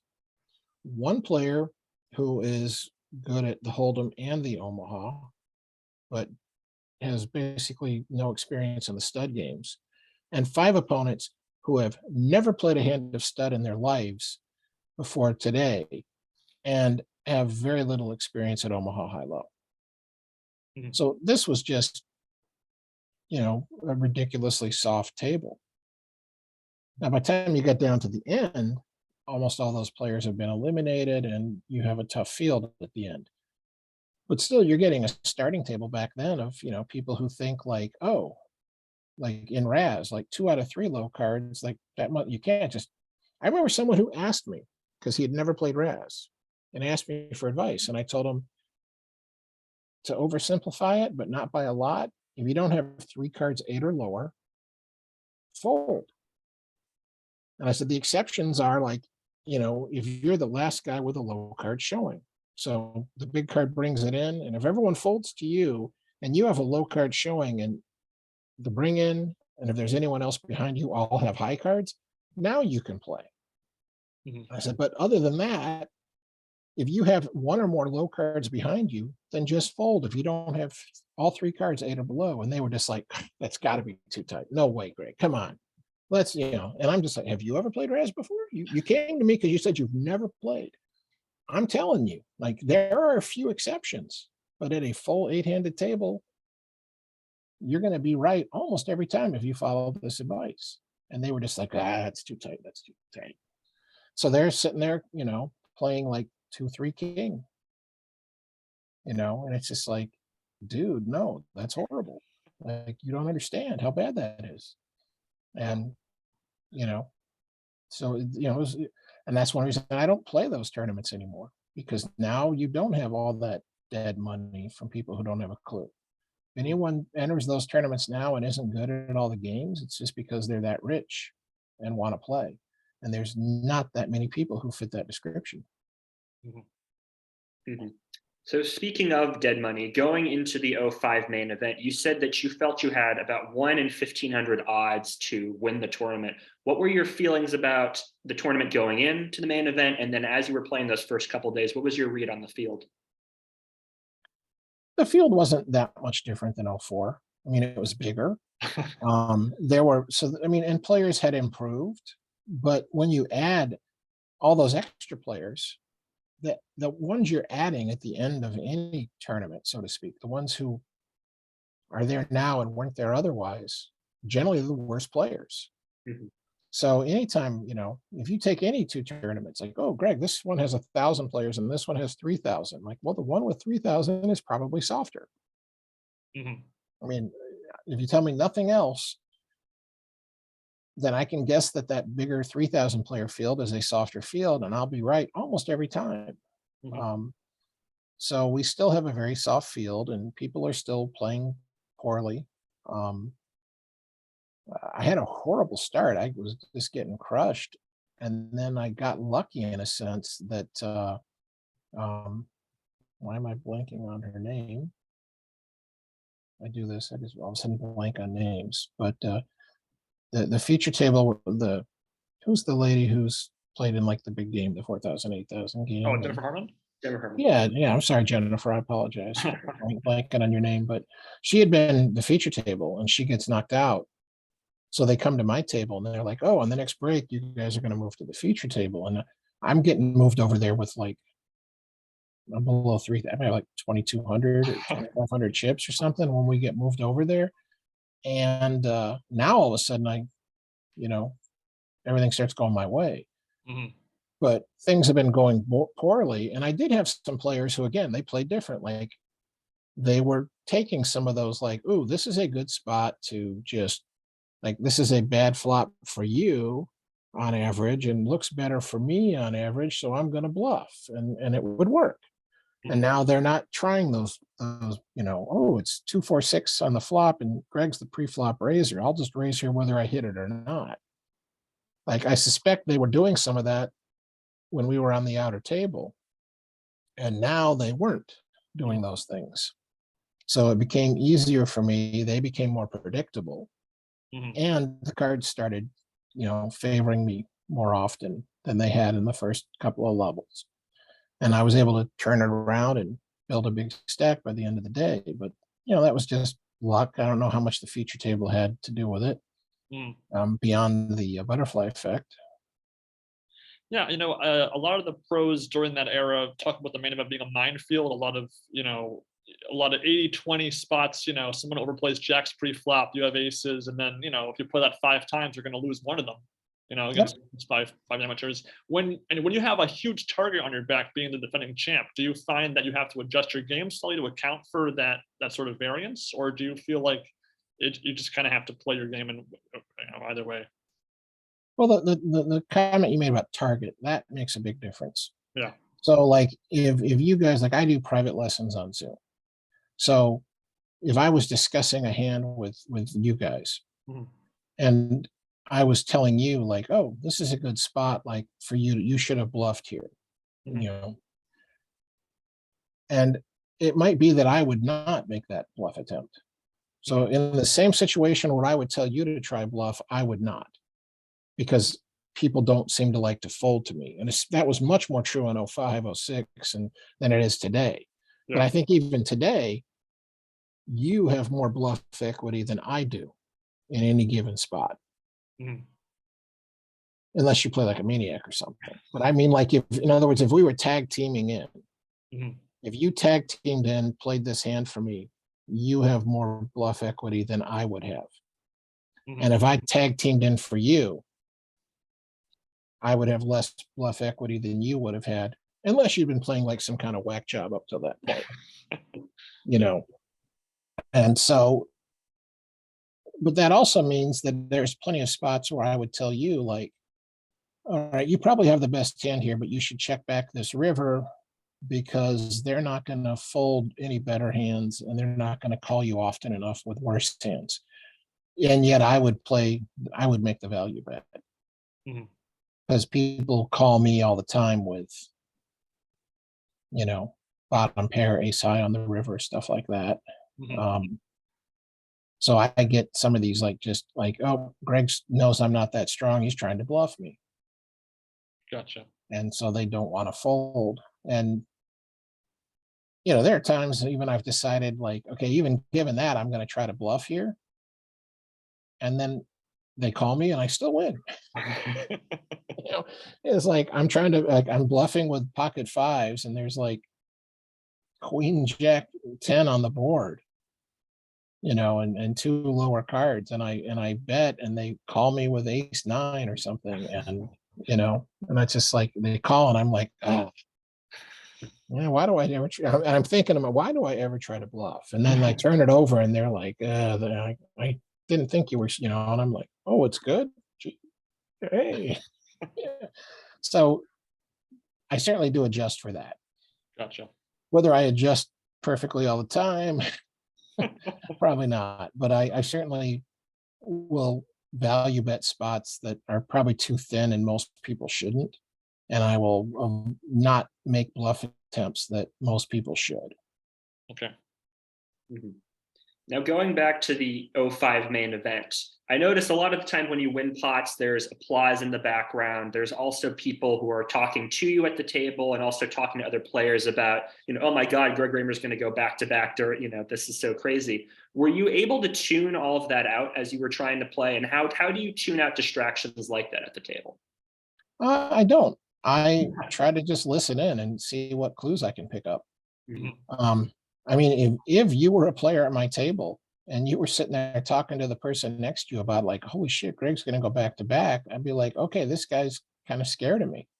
Mhm. And if I'm in a pot, he kind of expects me to win. So if he doesn't have a big hand, I can probably, maybe I can bluff this guy more than I should be able to.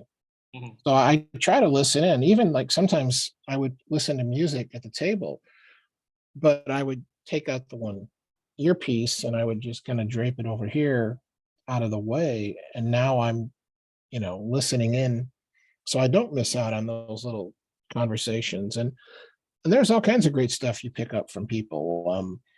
We've played, three and a half of the 5 levels of the main event here on day one. And I hear you talking to Ben next to you and saying like, man, this is awesome. I've played the main event a couple of times and I haven't made day two. And I'm like, okay, we get to the last hour today and Sam can be bulldozed. He is not going to want to call off light because he thinks I'm bluffing. He wants to make day two. Mhm. And of course, that's meaningless. Like if you go broke in level 5 of day one or level 6 of day two, what's the difference? We weren't going to make the money until like level 17 or something like that. So if I knew I was going to go broke level 5 or 6, the heavens parted and God comes down and tells me this, it's 5 or 6, your choice. I'm like 5. Give me 5. I don't have to wake up on the alarm clock and show up. I don't have to show up for day two. I can fly home early or play another tournament or do something else with my time. Mhm. So if it was somehow a given, I'll bust first hand rather than on the bubble, not because the bubble hurts, but just because I've saved all that time. Mhm. Now, so you play some very solid poker in that entire broadcast. I don't really think you make a single mistake the entire edit that we Oh, saw. I'm sure I did. I mean, I mean, like I've been reviewing my hands from the '04 as well, because uh-huh, again, that's my second book that's coming out. I uh-huh, mean, like I do live seminars a lot, mhm, as much as I can. Like I have one coming up in outside of Austin, just north of Austin, called Georgetown Poker Club. mhm, I'll double check. April 19th for that. But when I do those full day seminars, it's like the morning is lecture and the afternoon is live hand labs. mhm, So for the live hand labs, I'm the dealer. You guys are playing against each other. mhm, You're told to play like it's a real game, but you can't win or lose any money or anything, right, but we're going to play it to your best of your abilities. And then at the end of the hand, I'm going to, have you show me your cards and I'm going to give you the feedback and critique and mhm, okay, why did you call the bet on the flop? Did you think of raising? Like what were your reasons? And then give you my thoughts as to why I think that's the smart move or not. So my first book, I kind of equate to the morning. Here's the lecture. Here's the chapter on c betting and bet sizing and so on. And those are the kind of topics I would cover in the morning. And then I decided my second book would be the afternoon.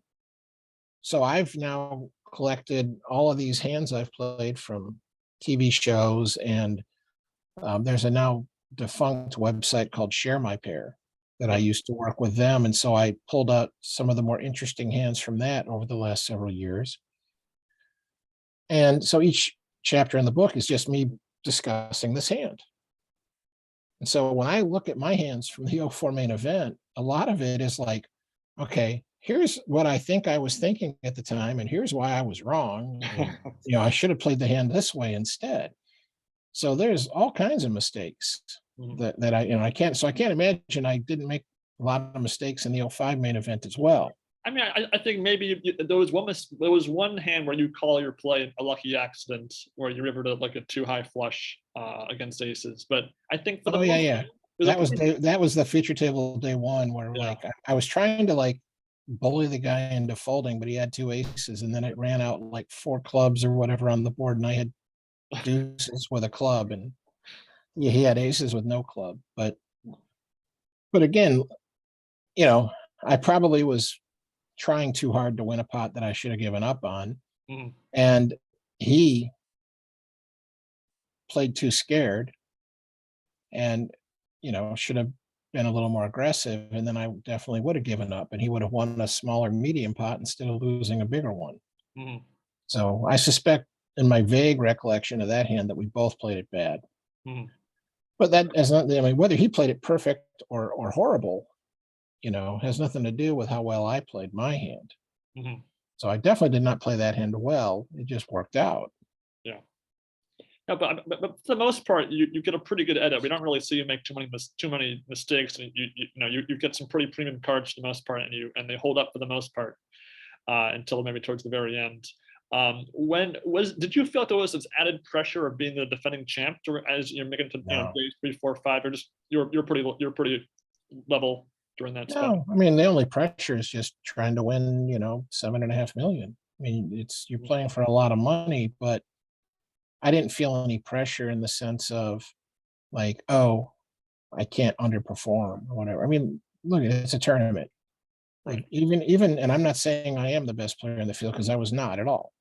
Mhm. But even if you were the best player in this field of over 5,000 people, if you beat out 80% of the field, you've overperformed, and you haven't even made the money yet. I mean, that's you know, that's the way tournament poker is. You just again, like Jennifer Harmon busted because she ran into a straight flush or something, or quads or whatever. We watched one to the top full house, yeah. So it's just like there's nothing to do about that stuff. Mhm, So, I mean, yes, those are minefields, but to go back to the comment you made earlier about minefields, I think the mistake people make is thinking like, oh, I have to avoid the minefield. And I'm like, well, if the minefield is this person like winning and 80-20. It's like, no, you cannot avoid that. Mhm. You just have to hope that the mine doesn't go off the first time or two. And now you have enough chips that even when you do step on a mine and blows up, you still have enough chips left to recover. Mhm. And that's essentially what happened in '04. I only took 2 bad beats that week. I gave 2, but I only took 2. One was at an outer table and they showed the end of the hand, but it was all in pre-flop and my aces got beat by pocket tens. Mhm. And that was like 600,000 chips. And then I was left with like 1,000,000, but I still had an above average stack with 1,000,000. Like average was 700,000 at the time, something like that. Mhm. So even though I've now gotten unlucky in this big pot, I still have plenty of chips left. And the key lesson, and this is an important one that I discussed in my first book, is that when stuff like that happens, there's a couple of things. First is you should be expecting this. You know, when you sit down at the tournament or even a cash table at the beginning of the day, you should say to yourself, this kind of crap is going to happen to me today. I should expect it so that it isn't as traumatic when it happens. But more importantly, what you should do is at the end of that hand, whether I had the 1,000,000 that was still above average, or if now I was the one with like 300,000 and less than half the average. Instead of saying like, oh my God, I just lost this huge pot. This is so unlucky. Da, da. Instead, I step back and say, well, Greg, pretend you had just won this pot and doubled up to 300. How would you feel? You'd feel fantastic. You were like, oh, yeah, I only have half the average stack, but like I had less than a quarter of the average stack a minute ago. And now I have more than twice as many chips. Like you'd feel fantastic. Like this is it. I'm coming back. I'm going, you'd probably feel quite positive in that moment. So like, why should it matter? Like whether you won the last hand or lost the last hand, like you are here now. All you can do is go from this spot, and move forward and do the best you can from this point forward. You can't change the past.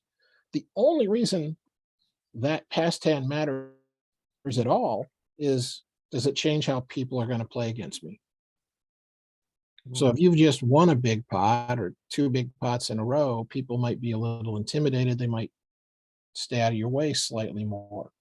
If you just lost, they might try to bluff you a little bit more because they're like, yeah, this guy's, negative mindset. He's just expecting to lose. So when the third heart hits the river, I'm like, yeah, I can probably get this guy to fold. He'll even fold like top set or something because he'll just be like, well, I've been running like crap. Of course you made your flush. Of course, and they're, so people might change how they play against you because of that hand. But other than that, it's of no importance. Like, again, take that thing about like if you've been playing tag team and you've just been tagged in. Like, do you care? Like, Sam tagged in for Ben. Like, do you care why the stack is 300? Like, whether he just lost a big pot or won a big pot? It's like, no, you're like, I got 300. The big blind is this. I have this many blinds, da da da. We're in the money or we're this far from the money. Like, those are all the things you care about as you tag in. You don't care about what kind of roller coaster Ben was on to get to 300. And so it's those kinds of little mental tricks that I think can really help a lot of players. Mhm. With that mindset of, I have to focus on this current moment, the past is the past, how do you identify areas that you need to improve in your game? Well, that's all technical stuff. I mean, so again, like how is my bet sizing, stuff like that. You can, work with a coach, which is kind of the most expensive way, but can be the most effective to improve your game. I know when I work with my students, I like them to be able to play some online poker that's real, so not just play money. Mhm. And of course, that's tough since most of my students are going to be Americans and most of them don't live in a place where they can play online poker for money legally. But, there's plenty of other sites that are servicing every state in this country. I mean, I'm in North Carolina. There are several significant real money sites I can play on. Most of my online play is actually on Poker Stars, but it's play money games. But I'm in those home game clubs, Mhm. and we're settling up on the side. So it's Yeah. it is real money as far as I'm concerned. It's just play money as far as PokerStars is concerned. And so I'll tell my students to do something like that and to do a screen capture video and send me like 30 minutes, 60, or 2 30-minute videos. And I'll review that before the lesson. Because even if you've come to me and said, okay, Greg, what I really want to work on is slow playing and C betting. Like, I'm not sure I'm C betting when I'm supposed to, and I'm not sure if I'm slow playing when I'm supposed to. I'm like, okay, great. We'll work on that. Still send me the video. Because now I will see all those little things that you were just thinking, like, yeah, I'm not doing anything wrong. And I'm kind of like, oh, no, your bet sizing is way off. Like, you're making bets that are way too big, way too small, whatever. And that is the issue I see with most of my students when I look at the videos, is their bet sizing often needs a lot of work. But I'll also spot other issues. Like, they'll tell me like, yeah, I think I'm playing too tight and I need to loosen up. And then I watch the video and I'm like, dude, your VPIP here is like almost 50%. Like, you do not need to loosen up. You need to tighten up a ton. You shouldn't be calling that under the gun raise when you're in middle position with ace-9 offsuit. Like, that's just not going to make you money in the long run. And so often it's those mistakes that actually need more fixing than the ones that they've come to me to work on. So it's like, sure, it's your time. When we're on that Zoom call, I will, if you only want to talk about slow playing and you don't want to discuss the other stuff, then we'll just focus on slow playing. But like, if I've seen the video, I'll be like, Ben, dude, man, fix the bet sizing. It's going to make you a lot more money than like slow playing only when you're supposed to. So like, like, how often do you even consider slow playing? But bet sizing comes up every pot you're in. So that's one good way to improve your game, but it's also things like, that's a lot of money maybe to do that regularly. And if you're a low limit player, you're like, even if working with the private coach is going to help me a ton, I'm not playing in games big enough to win this back, for the cost of it. But curate as many good friends as you can to talk hands with. So now maybe it's like there's 3, 4, 5 of you and you get together on a Zoom call like this and bring up hands. And you guys all debate with each other, like, how should Ben have played his hand? And then how should Sam have played his hand? And so on. And that's going to help you think about things more. And then you can also get into all the different tools, the solvers and stuff like that, and start working with those to improve your game. Those can be tough though, because like someone who's truly novice, amateur level player, a solver, I don't think is of any use to them. Because there's too many scenarios to try to like use a solver to create like charts to memorize. And a solver doesn't know why it's doing whatever, it says do this. Like, this is what I say is the GTO play right now, but it doesn't know why. And so it can't make you understand that, like, if this is the GTO play for this exact hand with these exact chip counts, but if I was not as close to the money, how different would it be? Or if the stacks were all 20% bigger or smaller, how much would that change what the computer is telling me is the GTO play? So it's difficult to use that until you get to a certain level, or to use it effectively and really learn from it. But there's all these training videos and stuff like that that's available, all these other teaching tools. It really is more about like, how do you personally learn best? I learn best by doing it. So things like Poker Stove and solvers and stuff like that. And I do best visually. I'm a visual learner. So like, reading a book for me is way better than watching a video. But if you're better with videos, watch training videos. But those are the ways, there's no shortcut. There's no secret sauce. There's no, quirky little trick, that will improve your poker game and cure your erectile dysfunction. I mean, like, those are, you see those in all those scam ads about like, one funny little trick and, regain your 20/20 vision. I'm like, bullshit. As soon as any ad says like one little trick and everything's better, it's like, it's bullshit.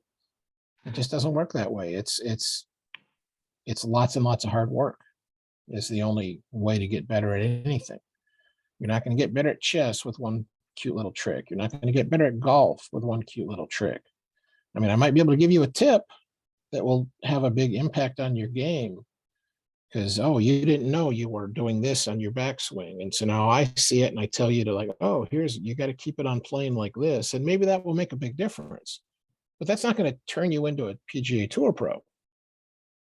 That's going to improve your handicap by a couple of strokes or something. Mhm. So but there's never one little trick to fix it all. So I believe that your first poker book was Fossilman's Winning Tournament Strategies. Yep. Right. And What you can still get that, like D&B Publishing is the publisher, and of course anywhere else you would buy a book. what was the inspiration behind the timing of writing that book? Was there a particular writing inspiration you had at the time? Because I was so lazy, I didn't get it out by 05 or 06 when I should have. If I had published a book, and it would not have been as good a book because I was not as good a player back then. But if I had written a book that came out in 05, if it had been the number 20 book of the year, I would have made more money off of it than the top 20 books made this year. And for all poker books, the sales numbers are so down compared to what they were in those boom years. So I was just a fool not to get it done right away back then. It was just an issue of me being silly and lazy. So then I finally got around to it, and I'm happy with the book, but it's not some smash success. But even if it was the number one poker book by a big margin, I'd have made more money with a crap book in 05 and 06. So, oh well. And you've also written a number of columns over the years for Card Player magazine. What has that been like for you? Well, that's fun because, often I can pump one of those articles out in no time, like literally sit down and an hour later have an article. And then I usually put it away and come back and read it again in a day or two and, make some changes and certainly find some edits to tighten it up or fix any, errors in grammar and stuff like that. But those are fun and helpful. And I get some good feedback on some of them. I did a series that had to do with all these kind of, issues we all deal with, mental issues, you might call them. So things like, various biases, so various cognitive biases where each article focused on, and people seem to really get into that more so than some of the other articles I've written. And it's funny because we all have these biases and a 1,000 more that I didn't write about. And I always find that stuff interesting. I remember this TV show explaining a little trial they did. They were kind of recreating an actual scientific trial, but they went to some small art film type movie theater. And before the first show, you could buy popcorn, and it was the small popcorn was, I think it was $3 for the small. And the big was about 3 times the size. And it cost $7. And most the small outsold the big. More than half the people bought the small because it was the big was too big. Yeah. I kind of want more than the small, but the big one's too big. I'm not going to eat it all. So I'll just get the small and that'll be enough. Then for the second showing, all they did was they introduced a medium. So it was truly in terms of volume, it was X, 2X, 3X. At least it looked like it was close to that visually. And the medium cost $6. And what would happen now, because they were interviewing people afterwards, why did you pick small, medium, or large? And now all of a sudden, the large was the big seller. And people were like, well, the small seemed too small. I wanted more than that. And the medium seemed about right, but heck, for just $1 more, I might as well get the large. So literally by introducing the medium, almost no one bought it. But now you shifted your sales from like 60% small and 40% large, and now it became like over 60% large. And I just was like, kind of like mind blown. Like it is, it's like I kind of get it, but it's also like, wow, we're all idiots. like the fact that this works, like if the medium is all you need and you're really not going to finish the large, why not save $1?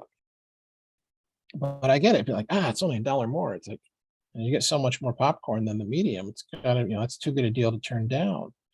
Like, but it's not too good a deal to turn down if you're not going to eat it all.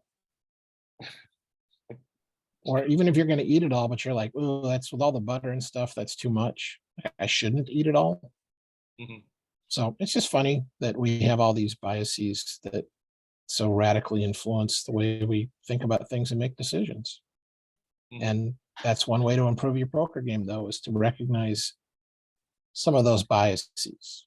And that's like going back to what I mentioned before about like when you win or lose the big pot, the only reason it matters is the image. It might change how your image is, perceived by the other players. Mhm. And it's kind of this similar idea that like they are now expecting you to be on tilt. They're expecting you to maybe overplay a marginal hand pre-flop. So like I don't think I can get away with it anymore. But like you guys, if you lose a big pot, even if you are fine and totally emotionally neutral about it, you could act like you're a little bit tilted, like try to appear a little agitated. Because now if like the next hand you get dealt 2 aces, now you could like make a, big raise, big 3-bet. And the other player might think, like you're just on tilt, and they'll, play back at you instead of folding a marginal hand. Yeah, kind of a Phil Hellmuth sometimes vibe. Sometimes you see from him too when he pretends to be so angry. Maybe I'm not sure he's pretending. there's a little I mean, a mixture. it's not that he isn't going to get over it quickly, but I think he's truly feeling it in the moment. Mhm. I don't know that causes him to ever like overplay the next hand. Mhm. So I'm not accusing him of that. Right. But I don't think he is like Eric Seidel and just not feeling it. Mhm. I think Eric is a lot closer to the kind of player who truly just like, yeah, whatever. Like I was supposed to lose 20% of the time. That was one of them. Like, so what? And I know some other players like that who truly, like, especially I know some cash game players that if you walked up to them, you could never tell by their demeanor whether they're winning or losing in the game. Like you could not, like if you saw them like 10 feet away from the table, you would never be able to guess if they're winning or losing. Mhm. Now, if you went up to the table, you might be like, okay, I know him and he's playing this game and he would probably buy in typically for 2,000 and he's only got 1,000. So he's probably losing, but so you might guess from some of those things, but you would never guess by like his tone of voice or anything else Mhm. that they are currently winning or losing big, even winning or losing big in the game. They just completely level, always themselves. Mhm. And I'm not that perfect at all. I'm better than average on that skill, but I'm certainly not as good as some people. Mhm.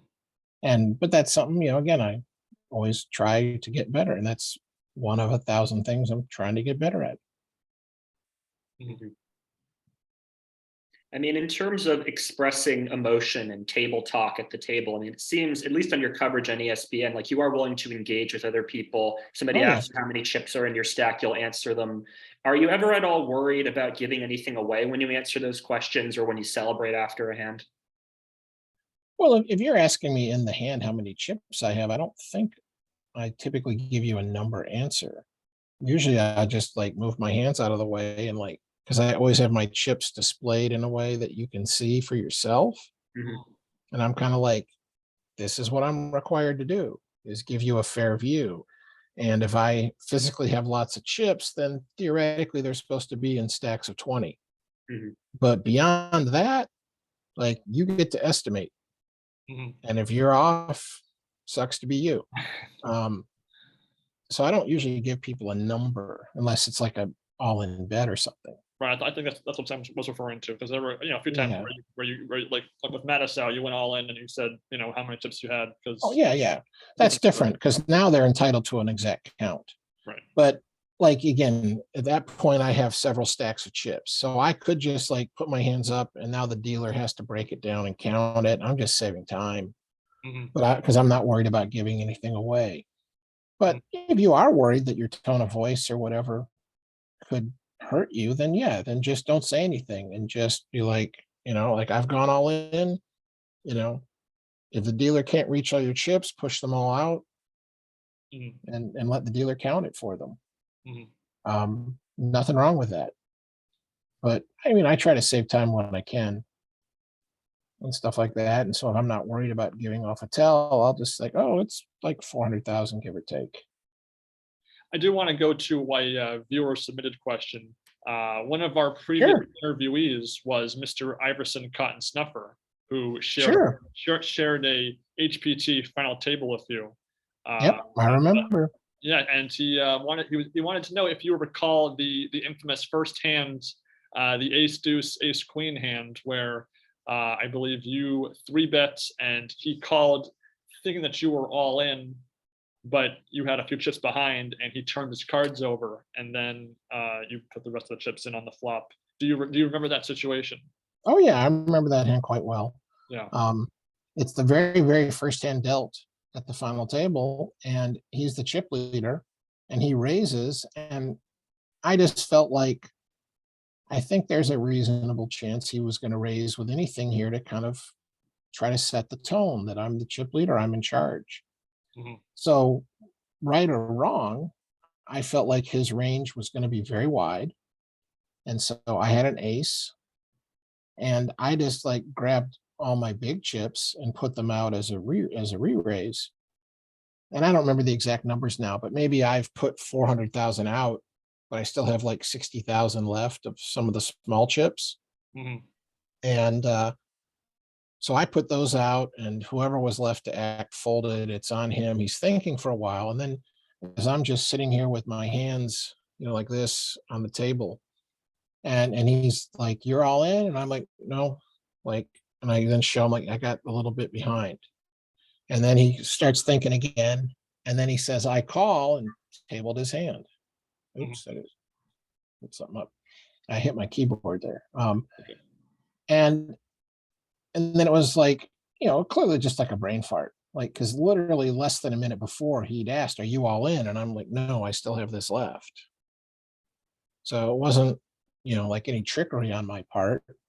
And it wasn't that I didn't go all in for some specific reason. It was just like, this is the same thing. Like, I can grab the 400,000 like in one hand and put it out. And it's effectively the same thing as going all in. It's not like I think I can put in 400 and get him to fold when I bet 60 on the flop or something. Mhm. Um, but now he does the brain fart. I see his cards, and like the dealer's like, "Whoa, whoa," and the tournament director's standing there, and he's like, he goes, "Just finish the hand. We'll figure it out later." Mhm. And so now I get to see his cards, and I'm going like, "Well, shit," like I'm trying to figure out, like, math wise, like for 60,000, like what flops of any can I fold? I mean, obviously, like queen, I fold. I'm like, but if it's like one queen and one wheel card, like if it's queen Right. 10-4, can I fold for the runner straight? Like, is that enough equity that I'm supposed to call off 60,000? Right. I really, so I was trying to start to do some of that math in my head, and then the dealer spread a flop with no queen and a deuce. So it was an easy call at that point, but that's just dumb luck. And Yeah. the interesting question there is like, was my read just completely wrong? And he only raised because he had a good hand? Or was he going to raise with almost anything, but he happened to be dealt a really good hand?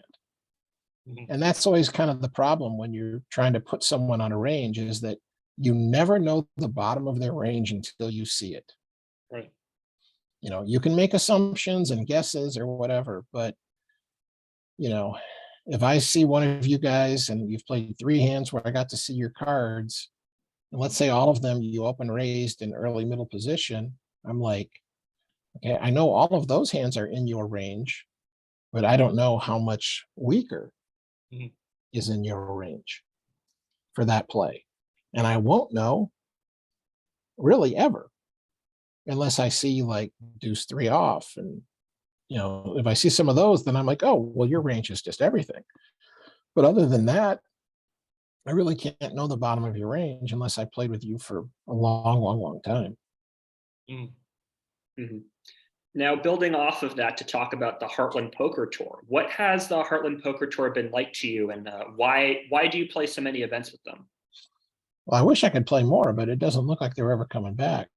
Mhm. Um, it really was just like when I travel now, the first thing that will cause me to travel is I've booked one of my seminars. Mhm. So like that's why I'm going to go to Austin, you know, in a couple months, is because I've booked a seminar. So I will be there then. And if someone wants to come along, attend the seminar, please do. Just go to the website for the Georgetown Poker Club and call them up and find out about buying a ticket to the seminar. After that, if I'm not going for something like that, then if it's just I'm traveling because like, oh, here's a tournament series here versus there and da da da. One of the main things that motivated me to pick one over the other was just like, who will comp me something? Who will give me a free hotel room? Who will give me a free buy-in?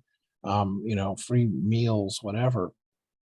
And it just happened to be that HPT was at a lot more venues where the host casino was happy to comp me stuff. Mhm. And so I would be going to a lot more HPTs than like WSOP circuit events, Mhm. because fewer of those venues were ones that would comp. And it was really that simple. Like, I'm traveling now to make money. When I was with Poker Stars, I'm, you know, any place I'm going on my own volition, I'm going because I want to make money. But a lot of my trips, the majority of them, were they're saying, we want you to go to these events on the EPT in Europe and these Latin America Poker Tour events and Asia Pacific Poker Tour events and so on. We expect you to go to that. That's part of your contract. So it's like, sure, great. I'm happy to go to those events. But now, like the Latin America Poker Tour just came back, but I probably won't have any interest in traveling to those, because once I have to pay myself for the airfare and the hotel and all the other expenses, I'm going to make more money just going to a tournament somewhere in the US. Mhm. And so the same idea, HPT, it's like I can go to an HPT this weekend or the same weekend or one before or after I could go to a circuit event. But if the HPT says we'll give you a free hotel room for the week, then like that just saves me money, which is the same as making money. Another listener question that they submitted was regarding your HPT run, where in 2012 you went on an absolute tear. That was fun. Comparing that run of first places, you know, what do you feel better about in retrospect? Winning the main event in '04, having that consistent, you know, first place results in a series of events like the HPT at that time? Well, since it's like 10 times the money, I Yeah. feel better about the World Series main Okay. event. I mean, Yeah. those 4 events added up to at most 500,000, Mhm. maybe less than that. So I'll definitely just take the money. It makes me think of something. I used to work with WinStar. They Mhm. do a tournament series every year in the like late summer, early fall called the River. And the first year they did that, they decided to televise it. But then they also decided to film every like month beforehand. They would do these big mega satellites where like 70, 80 people would win a seat into this $2,100 tournament. They decided to film that. And so what they did is they added 20,000 in prize money. But instead of that just being like 10 more seats, it was you would play to like the 70 of you have won your seat, and then you would keep playing. And then the final 9 were at a televised table and the 20,000 was paid out from 5,000 to first on down. Mhm. So we're filming this final table, and this one guy, I'm like, that name's so familiar. I know this name. And I figured it out finally. He was the guy who finished second to Huck Seed. And so second to Huck Seed got him, I don't remember what it was now, 250,000, Probably around. 300,000, 400, something like that. And he ends up winning our little televised tournament and gets 5,000. He's already won the $2,000 seat hours ago. Now he wins an extra 5,000. So we're gonna do a little, winner interview. And the question I had for him was, what felt better, winning our tournament tonight for 5,000 or finishing second in the world championship for 250,000? And he just starts laughing and laughing. And he's like, he goes, you're right. This feels better. Mhm. He goes, now I will pick that all day, every day, because it's more prestigious and 50 times the money. But this feels better because you were the winner and you could not have gotten a better result. That one, you finished second. I mean, I guarantee you, like, you finished second to Jamie Gold, and maybe that paid, I don't know, 7 or 8 million for second place that year. Something like that. In the moment, you still feel like crap because you're like, I was this close to winning it all, being the world champ, and I'll probably never get here again. And so I'll probably never do it. And if I could have just changed one card, then maybe I win a pot that I lost and then come back and win it all. So I guarantee you that, it feels better to win even the smallest tournament Mhm. than it does to finish second or third in a huge tournament, even for millions. Mhm. And that's just, human nature. Like, again, I will always pick the main event. But if I'd finished second in the main event, and now you were saying what felt better, second in the main event or winning those HPTs, I'll be like, each one of those individually felt better Mhm. than that second place, even though that was way more money. Got it. Just the way it is. Mhm. And speaking of winning, something that you mentioned in an interview was that you felt that you had underperformed in terms of your World Series of Poker performances, that you felt that by Yep. this stage of your career, you would have had at least 3 bracelets, if not more. Why do you think that's been the case? I can't come up with any good answer other than just variance. Like I said, like, in 2012, I can win 4 HPTs, but I can't even make one final table at the World Series that summer. Now, certainly the average World Series table in today's poker world, and from back then as well to today, the average table at the World Series is probably tougher than at an HPT event in all that time period. So it's certainly you are more likely to do well in an HPT than in an individual bracelet event. But I've made a bunch of final tables since 04 and never done better than I think 4th in any of those. And it just always feels like, at the end of the year, like if I look back on the year, like, oh, where did I like have more like things go my way and where did I have more things go against me? It just always seems like I had a lot more bad luck in this World Series than I did at other events. Mhm. And so I don't just mean like tougher table draws or something. I just mean like, when I'm getting it all in as a favorite. Right. Where am I? Like if I'm 3-1 favorite when it all goes in, like it feels like I'm winning less than 75% of the World Series all-ins and maybe more than 75% of those same all-ins somewhere else. And that is kind of the thing about tournament poker. I mean, if I'd just been a cash game pro for 30 years, like if I wasn't profitable every single year for all 30 years, then that means I wasn't playing very good. Mhm.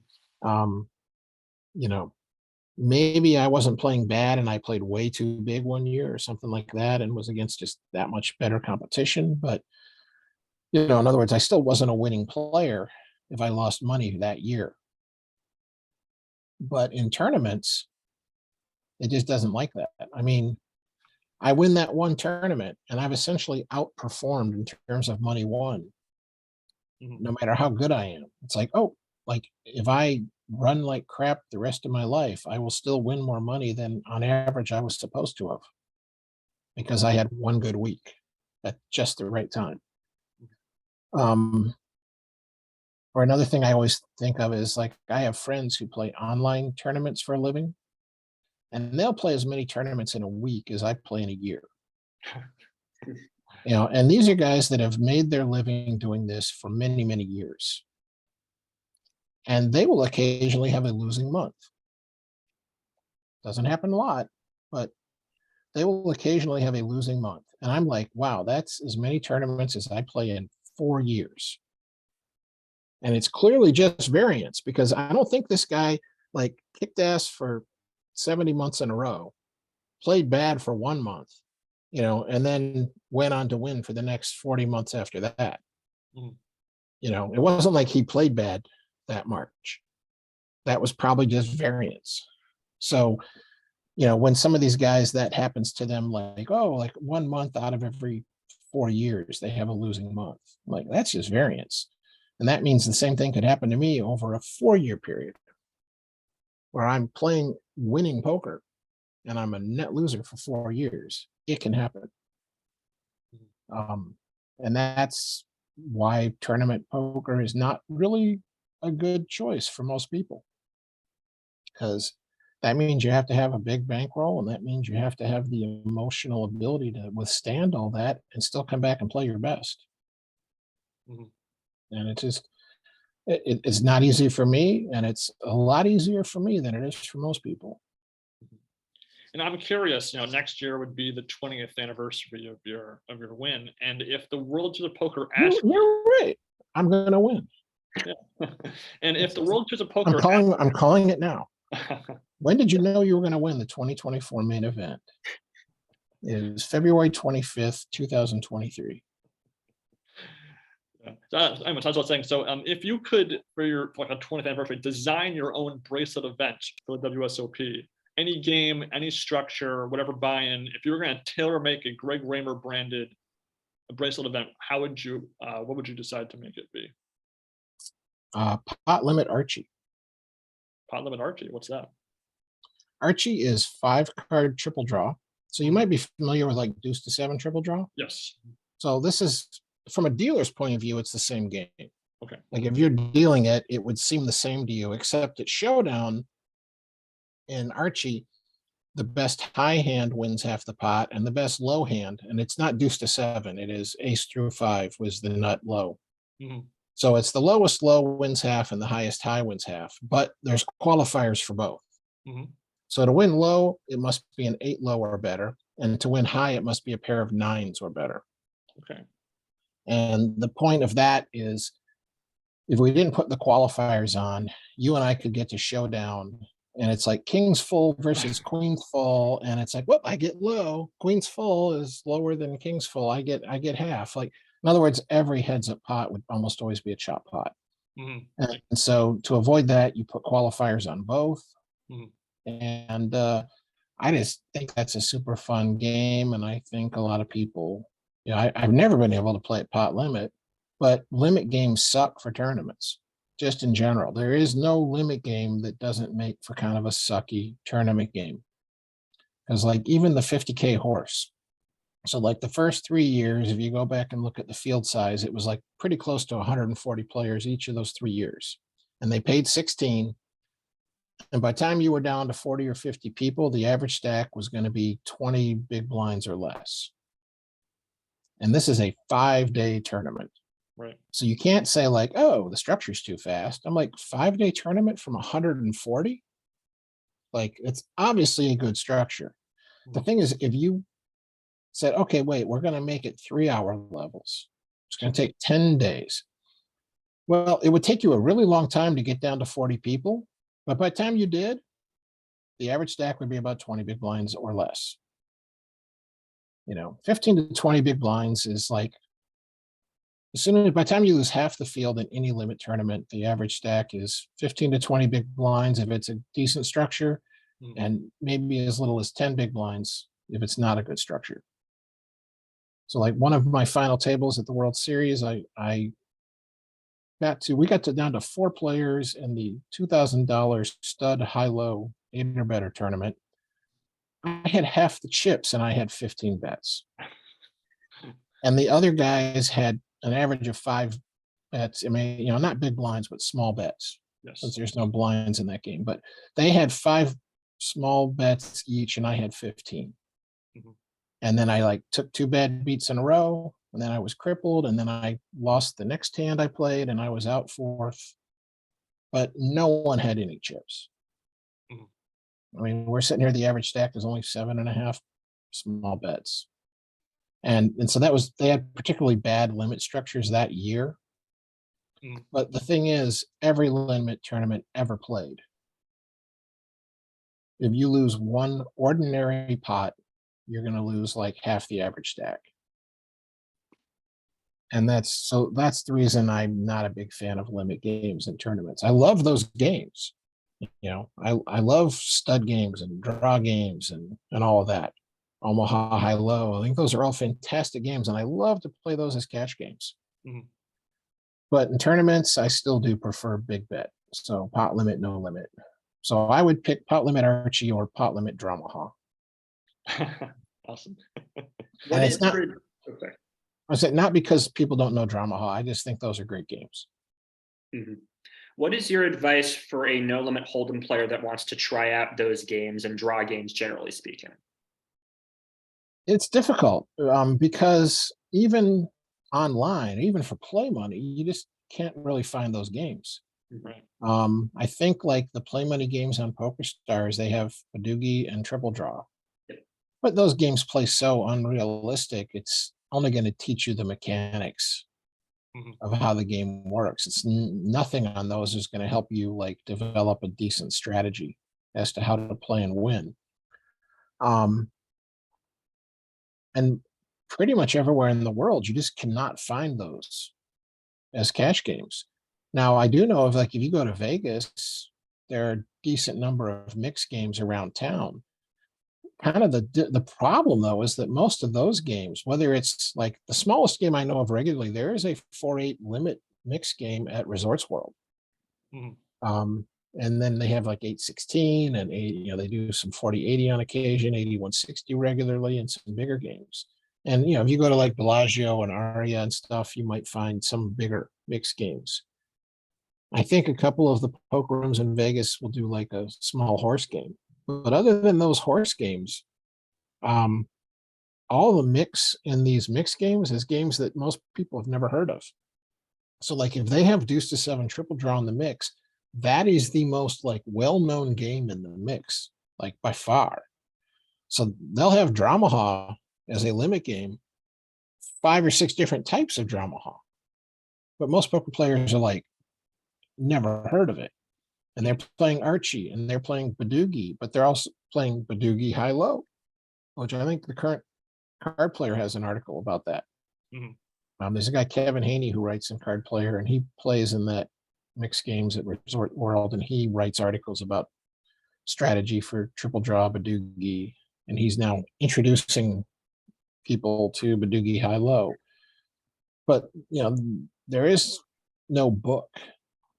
His articles in Card Player is one of the few resources you could find. So it is a big challenge. Mhm. If you're ooh, these games are fun, I want to learn and get better. It's just not a lot of resources out there. Sad to say. When I travel around, if I end up with time on my hands, instead of jumping into the normal cash games at a poker room, I will try to start a dealer's choice game. Mhm. And it'll be small. It'll be 4-8 limit because the point is we're going to have some fun, Mhm. and I'll teach you guys how to play these games. And so it'll be dealer's choice, but it's okay, Ben, it's your turn. You can pick any game this poker room is allowed to deal for us, but you can't pick Hold'em. So you got to pick Omaha High Low, stud games, or any of these draw games if they're allowed to deal them.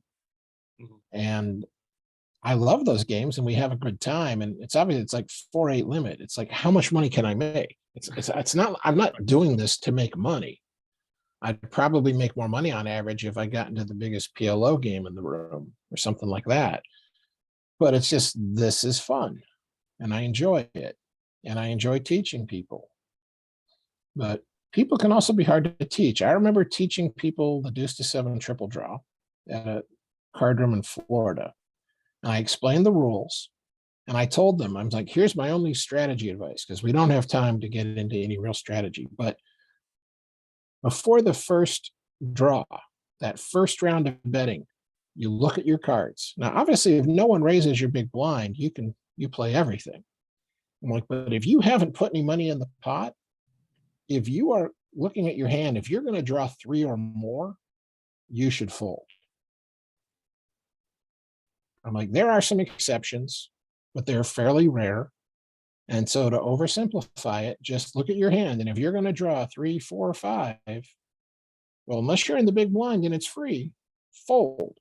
And they're all nodding their head as they, okay. And we deal the first hand, and 3 people go to the draw, and they take 3, 4, and 3. And none of them were the big blind. No, one of them was the big blind, but he called a raise. Mm-hmm. So I'm just like, I told you guys to fold. And not only did you not fold, one of you raised. Like, this was cut. And I mean, this isn't like telling you like, okay, if it's a wet flop, c-bet. And now when you don't c-bet, I'm like, what are you doing? You're like, oh, I didn't think that was a wet flop. I'm like, okay, we got some subjectivity. Like, what makes it a wet or dry flop? Mm-hmm. You know, we could agree to disagree on where that cutoff is. Right. But here I'm like, if you're going to draw 3 or more, just throw your hand away. None of them did it. I'm just like, oh my God. Like, this was so straightforward. Mm-hmm. You know, but I wish I had better advice for you. Like, oh, like go buy this book or whatever. There are 1 or 2 books out there, but I mean, again, those are only going to really be of use to teach you the rules and stuff. The strategy in those is pretty much weak tight. Mm-hmm. Just, you know, like, oh, like play these kind of basically nut hands, and it's not going to like teach you how to beat the 8160 mix game. Mm-hmm. You know, speaking to our earlier discussion about the handling yourself at the table, you know, dealing with an aggressively, you know, verbally abusive opponent, I remember your most recent TV spot in the main event was in 2016 at the end of day 4, when you were at a table with Shaun Deeb, Ryan Reese, Valentin Vornicu, James Opes, and you get into an amusing conversation with Shaun Deeb where he calls you too old and too bad to win these days, and you have just a great line where you say, "You're giving me like never besides just take this outside." I thought that was such I don't. What did I say again? So you said, you're like, after he sort of dissed you, and you said, "You're like giving me no room besides let's take this outside." I don't remember it. I don't doubt you at all. I'm sure, because you've probably watched the video recently. I don't remember it, but I mean, Shaun is a obviously an excellent poker player. Yeah. But he's as arrogant as any of us. I mean, it's not, if anyone's more arrogant than him, then it can't be by much. Mm-hmm. And of course, I mean, he deserves a lot of that because he is, you know, such a good player. You know, he's super highly skilled, but for good or bad, as your point of view dictates, he loves to do all the trash talking, the slow rolling that he's famous for, stuff like that. I mean, I don't mind a little bit of trash talking, but I think you need to, like, I would rather trash talk to like someone about their like haircut or their shirt or something that they're probably not going to take personally. Mm-hmm. So I'm a lot less likely to like make a dig at you, you know, about like your skill level or, you know, your family or whatever. I'd be more likely to, you know, make some comment about, you know, your beard, your glasses, whatever. I mean, even if there's nothing there to make fun of, really, mm-hmm. I'd still rather like, you know, give someone crap about those things, because it just doesn't work out well in the end if you're like needling them about something that might actually piss them off, unless that's your goal. Mm-hmm. And to be honest, I think that is a big part of Shaun's games. He does. It's not that he needs to do any of that because he's a good player, but like, why not get a little more edge? I think it would be his attitude. If I can, needle you guys about your game a little bit and get you upset or doubting yourself, then my edge goes up. Mhm. And it's funny because much like Matusow, it seems like whenever someone badmouths you, you get sort of card karma on them. You win a couple of hands against him after that conversation, and you actually outlasted him in that main event, even though he had a considerable chip lead on you when you were at that table on the end of day 4 Oh, in that main event. So well, it seems like a lucky charm for you is for people to throw some word daggers at you, and you yeah well, reacted it. I certainly don't buy into that No. theory in any real sense, but I would just say it has more to do with the fact that Shaun, his chips are always in play. Mhm. I mean, if this were the bubble of a huge tournament, and we were like 9 of us at this table and 8 get paid, if he would be more likely to bust with the second biggest stack than anyone else at the table. Mhm. Because if he thought, he was getting it in good, he would not hesitate to get it in good against the chip leader. Um, and there's nothing wrong with that. I'm not saying he's doing anything wrong. I'm just saying a lot of other people would be like, oh shit, my raise got called by the big stack only. They would now maybe play the hand a little more timidly or pick the less aggressive line. And he is like, oh, I think the more aggressive line is $1 more equity than the less aggressive line, and taking ICM into account. But if he felt like, oh, the riskier line was slightly more valuable than the low risk line, taking into account ICM and to the penny, then he's be like, I'm going for the highest equity line, and that's fine. I agree with that attitude. Mhm. Um, but that's probably more of why he busted before me than karma or anything No, like no. that. You know, Yeah. I don't remember what happened to him either, so I don't know if he got bad beat or if he overplayed some hands or not. Well, But no, that was at the end of day 4, and then on day 5, was when both of you, busted in that particular yeah, round. yeah, But but mostly off screen on the outer table, so we didn't really see the specifics as much. yeah. I mean, again, Shaun is nothing like Matusow Mhm. per se, but they both fit into a broad category of people who are generally well liked, but also are found to be very annoying. It's a good point. So it's not that Shaun's best friends probably consider him super annoying. Would that would be my guess. And it's like, oh, I love him, but he can be too much sometimes, Mhm. kind of a thing. And that's definitely how people feel about Matusow. But I'm kind of spitballing here. It's not like I've hung out with Shaun a ton, and know him super well or anything like that. But I think he's broadly in that category. Whereas I'm always kind of surprised when I find out someone has like really strong feelings about me. Because I'm kind of like, what could I have ever done that would like get you this angry at me?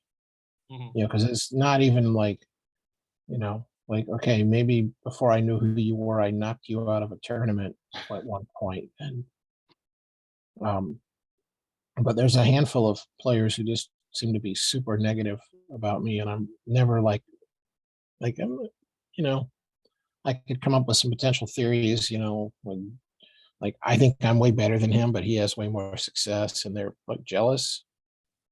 Right. If that's what's driving their attitude, I'm not sure, but I'm always kind of like, man, I feel like I'm a little too bland to elicit that strong of a reaction. Mhm. Mhm. But apparently that's not always the case. Where do you see the game evolving from here? I just think we're going to get closer and closer to GTO. Mhm. But having said that, most of the money will still be from exploitative plays live. Now, online, I, I can see lots of potential issues in the future. You whether they're I don't know if there's any truth to it because I don't really play online, Mhm. but you always hear people still complaining about bots and stuff, and they seem to complain about all the sites. Mhm. And I don't know if there's a bot problem on any of these sites or not. But it's another excuse. I think losing players want a reason. So they're going to say it's bots, just like they'll say it's, oh, it's not random. It's, the site is rigging it against me or whatever. But it is true that, bots exist that can beat even the very best players. And the hard part is not having a bot that will do that for you. It's getting away with it and not getting caught by the site. And I am sure to the extent these bots are getting better, they're also going to get better at, covering, at hiding themselves, at doing things in a way that makes them look like just really skillful humans. Mhm. And so I think online poker is going to just keep getting tougher and tougher and tougher. And I can't imagine it's going to be at popular, like, 50 years from now. Mhm. Do you see But, your, oh, sorry. but live poker is different. Like, no matter how well you play, that doesn't mean you're emotionless. And so I can potentially pick up tells and make exploitative plays against you. Not all main event champions have continued to play the main event year after year. I think you've been pretty good at playing it every year. Do you intend on playing the main event this year? I intend to play the main event 100 years from now. I would bet against me, because that would make me the longest lived human in history, which seems extremely, like, billion to one unlikely, Mhm. trillion to one, whatever, as big an odds, you can go book that bet, and whatever odds they give you, you should get better. But certainly, yeah, I don't have any intention of ever not playing. Mhm. Hopefully, if I ever start developing dementia or something like that in the far future, I'll have people around me that can prevent me from just burning up $10,000 Mhm. by trying to play a tournament when I have no clue. Mhm. But I don't foresee that happening anytime too soon, and I'm still planning on playing the entire summer in Vegas. Mhm. So I'll be out there from very end of May until middle of July, and play lots of bracelet events and play events at some of the other venues as well. Mhm. So I'll be around somewhere all summer. When you're looking at the roster of the events every summer, are there any specific events that you lock in on that you're like circling, a red Yeah. marker? Like those are like your which ones are your favorites? The single draw tournaments, no limit, just a 7 single draw, because you really just don't get to play those the rest of the year. Mhm. And that's a great game. And you can have a much bigger edge than in Hold'em, because again, they're, kind of like when we talked about triple draw and Badoogie and stuff, there's just no resource out there to, like, oh, read this book, whatever, and now you'll become a great player. The seniors events, you guys are obviously nowhere near old enough. And by the time you are old enough, they probably won't be that good anymore. Probably not. But, to some extent, playing in a seniors event is kind of like playing against the average person back before the poker boom. Most people, humans in general, are very good at learning things. And in general, we suck at unlearning and relearning. So a lot of poker players, when they start, we're very happy to, like, oh, of course, I don't know what I'm doing. I just took up this game. And we're happy to admit that and to work towards improving and read books or listen to people, whatever. But typically we reach a certain point, and then we, like, okay, I know how to play poker. I know it all. I don't need to learn anymore because I know it all. And we don't change. And that's true of most people. Now, if you're someone who took up poker, 10 years ago, and you were really serious about it for a year or two, then you probably became a quite good player. And even if you are now frozen at that point, you're still a good player and you're still a winning player. But someone who learned in the 80s and 90s and froze, they now suck. And, like, it is only in a seniors event that I have, like, open shoved 3x and gotten it through. Like, it hasn't happened every time by far, and I certainly don't let myself get there. I don't blind down to 3x in a tournament. But maybe I've lost the big pot and now I'm super short like that. But it is only in a senior event where I have like shoved and everyone folded. Now maybe the big blind was like, oh, I was going to call, but then they show the 7 deuce type hand and fold. And it's kind of like, yeah, you were supposed to still call with that. Like you were getting like with the antes and stuff, you were getting like almost 3-1. And obviously I'm desperate since I'm down to 3x. So it's not like my range is all premium hands. Yes. So they were still supposed to call, but they don't. Mm. And there's just lots of other things that you'll see that in a seniors event that you maybe used to see back then, but you generally do not see anymore. Like people will blind down to 3x. They'll literally fold, pay blinds, fold, people, and they took several orbits to go from 10x to 3x. And it's kind of like, dude, man, you were supposed to have shoved something. I don't know what you've been folding, but there was definitely more than one hand that you were supposed to have shoved in there. And they didn't.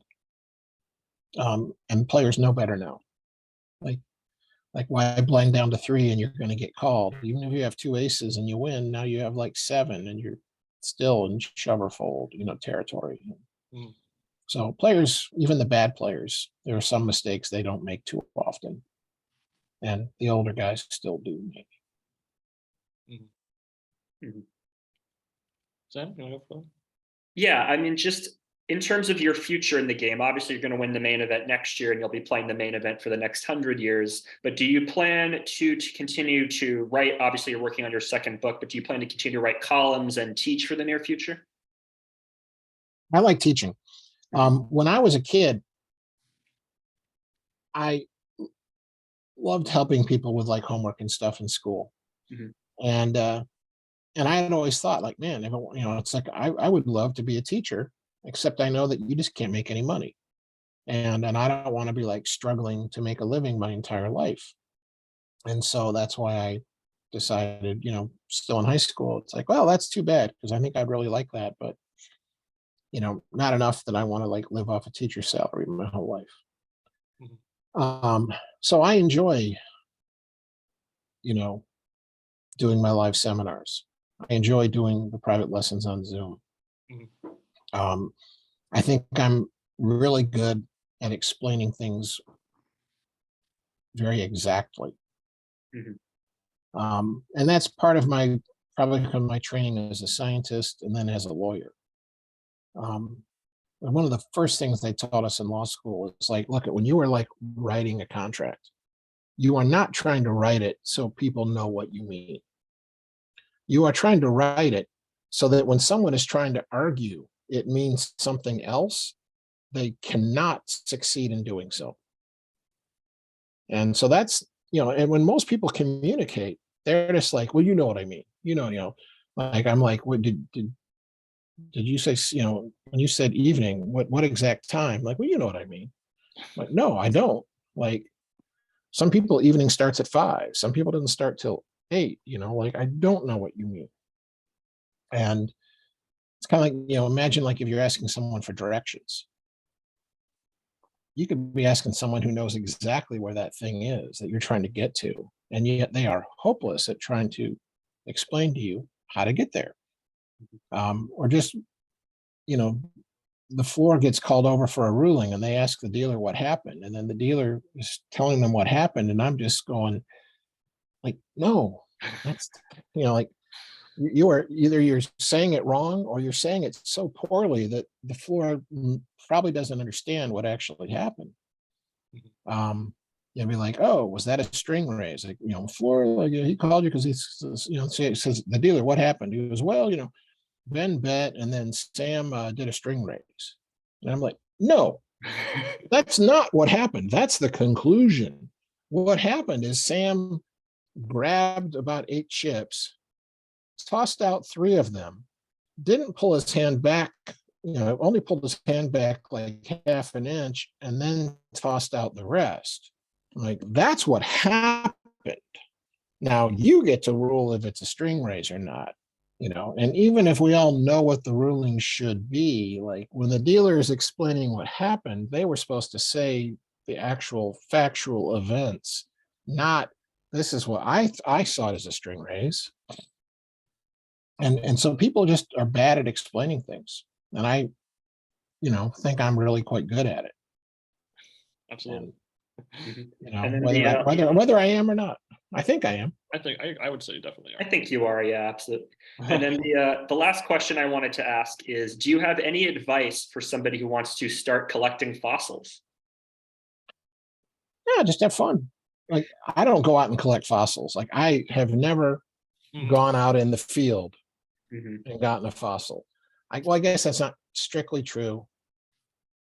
Like when I was like 12 or something, we went to Venice Beach in Florida and I picked up a bunch of like little, you get shark's teeth that are in the sand that wash up on that beach all the time. I might still have a little Ziploc baggie somewhere with those little bitty shark teeth in them someplace. But everything else I just bought. And I only bought it, you know, not because I was trying to have a collection per se, but just I bought the first one, which was kind of like this one. Mhm. And I just was with my wife at a rock and mineral show, and she's looking at various like jewelry and stuff. And I'm like, here's this guy who has fossils on his table. And I'm like, oh, that's pretty cool.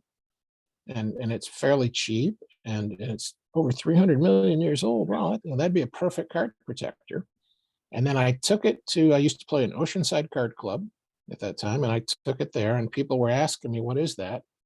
And more than one of them, when I said it was over 300 million years old, they were like, wow, that must be worth a fortune. And I was just like, okay. Like, and I went back and I bought like more, brought them with me, and sold them for like 5 times what I was paying for them. And then I got more and I got different types of fossils as well. And I would have them on the table and I would sell them. Usually it'd be like some adult male buying it for his son. Like he'd have a son who's like 3 to 15 years old. And he's like, oh, my kid loves dinosaurs and stuff. This will be so cool. So I'm selling it, you know, for $15, $50, depending upon which fossil it is.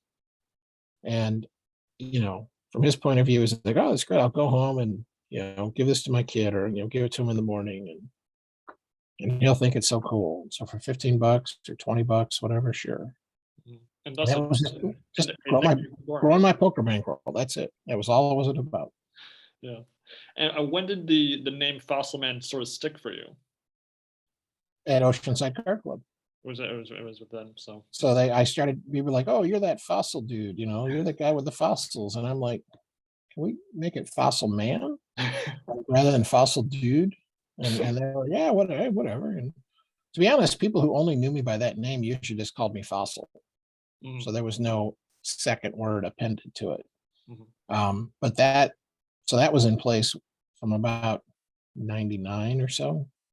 Mhm. And I would always have like my poker bag with me and have a bunch of different fossils in it, try to sell them while I played. And then I win the main event and, you know, but the nickname had already been there for like 5 years. Mhm. Had nothing, the glasses did not exist in 99. So there was nothing to do with those. Mhm. Yeah, so we're nearing the 3 hour mark. Greg, I want to thank you so much for talking with us for this entire interview. I've just been sitting My here listening pleasure. to some amazing, poker theory and some great Yeah. stories that I am just eating You'll up. just have to edit it into like 2 or 3 parts so that your viewers don't get too bored. No, no, but honestly, it was fantastic talking with you. It's great to hear you have a great recollection of all these important poker moments in history, and Not that good of a recollection.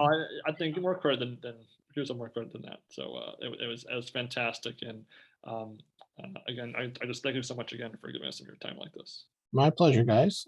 I had fun, and I hope that you had fun and that the audience enjoys watching. Until next time, guys, enjoy your poker, enjoy your TV, and enjoy your poker on TV. Take care. Thank you, guys. And go to fossilmanpoker.com. Oh, that too. I'm a big fan.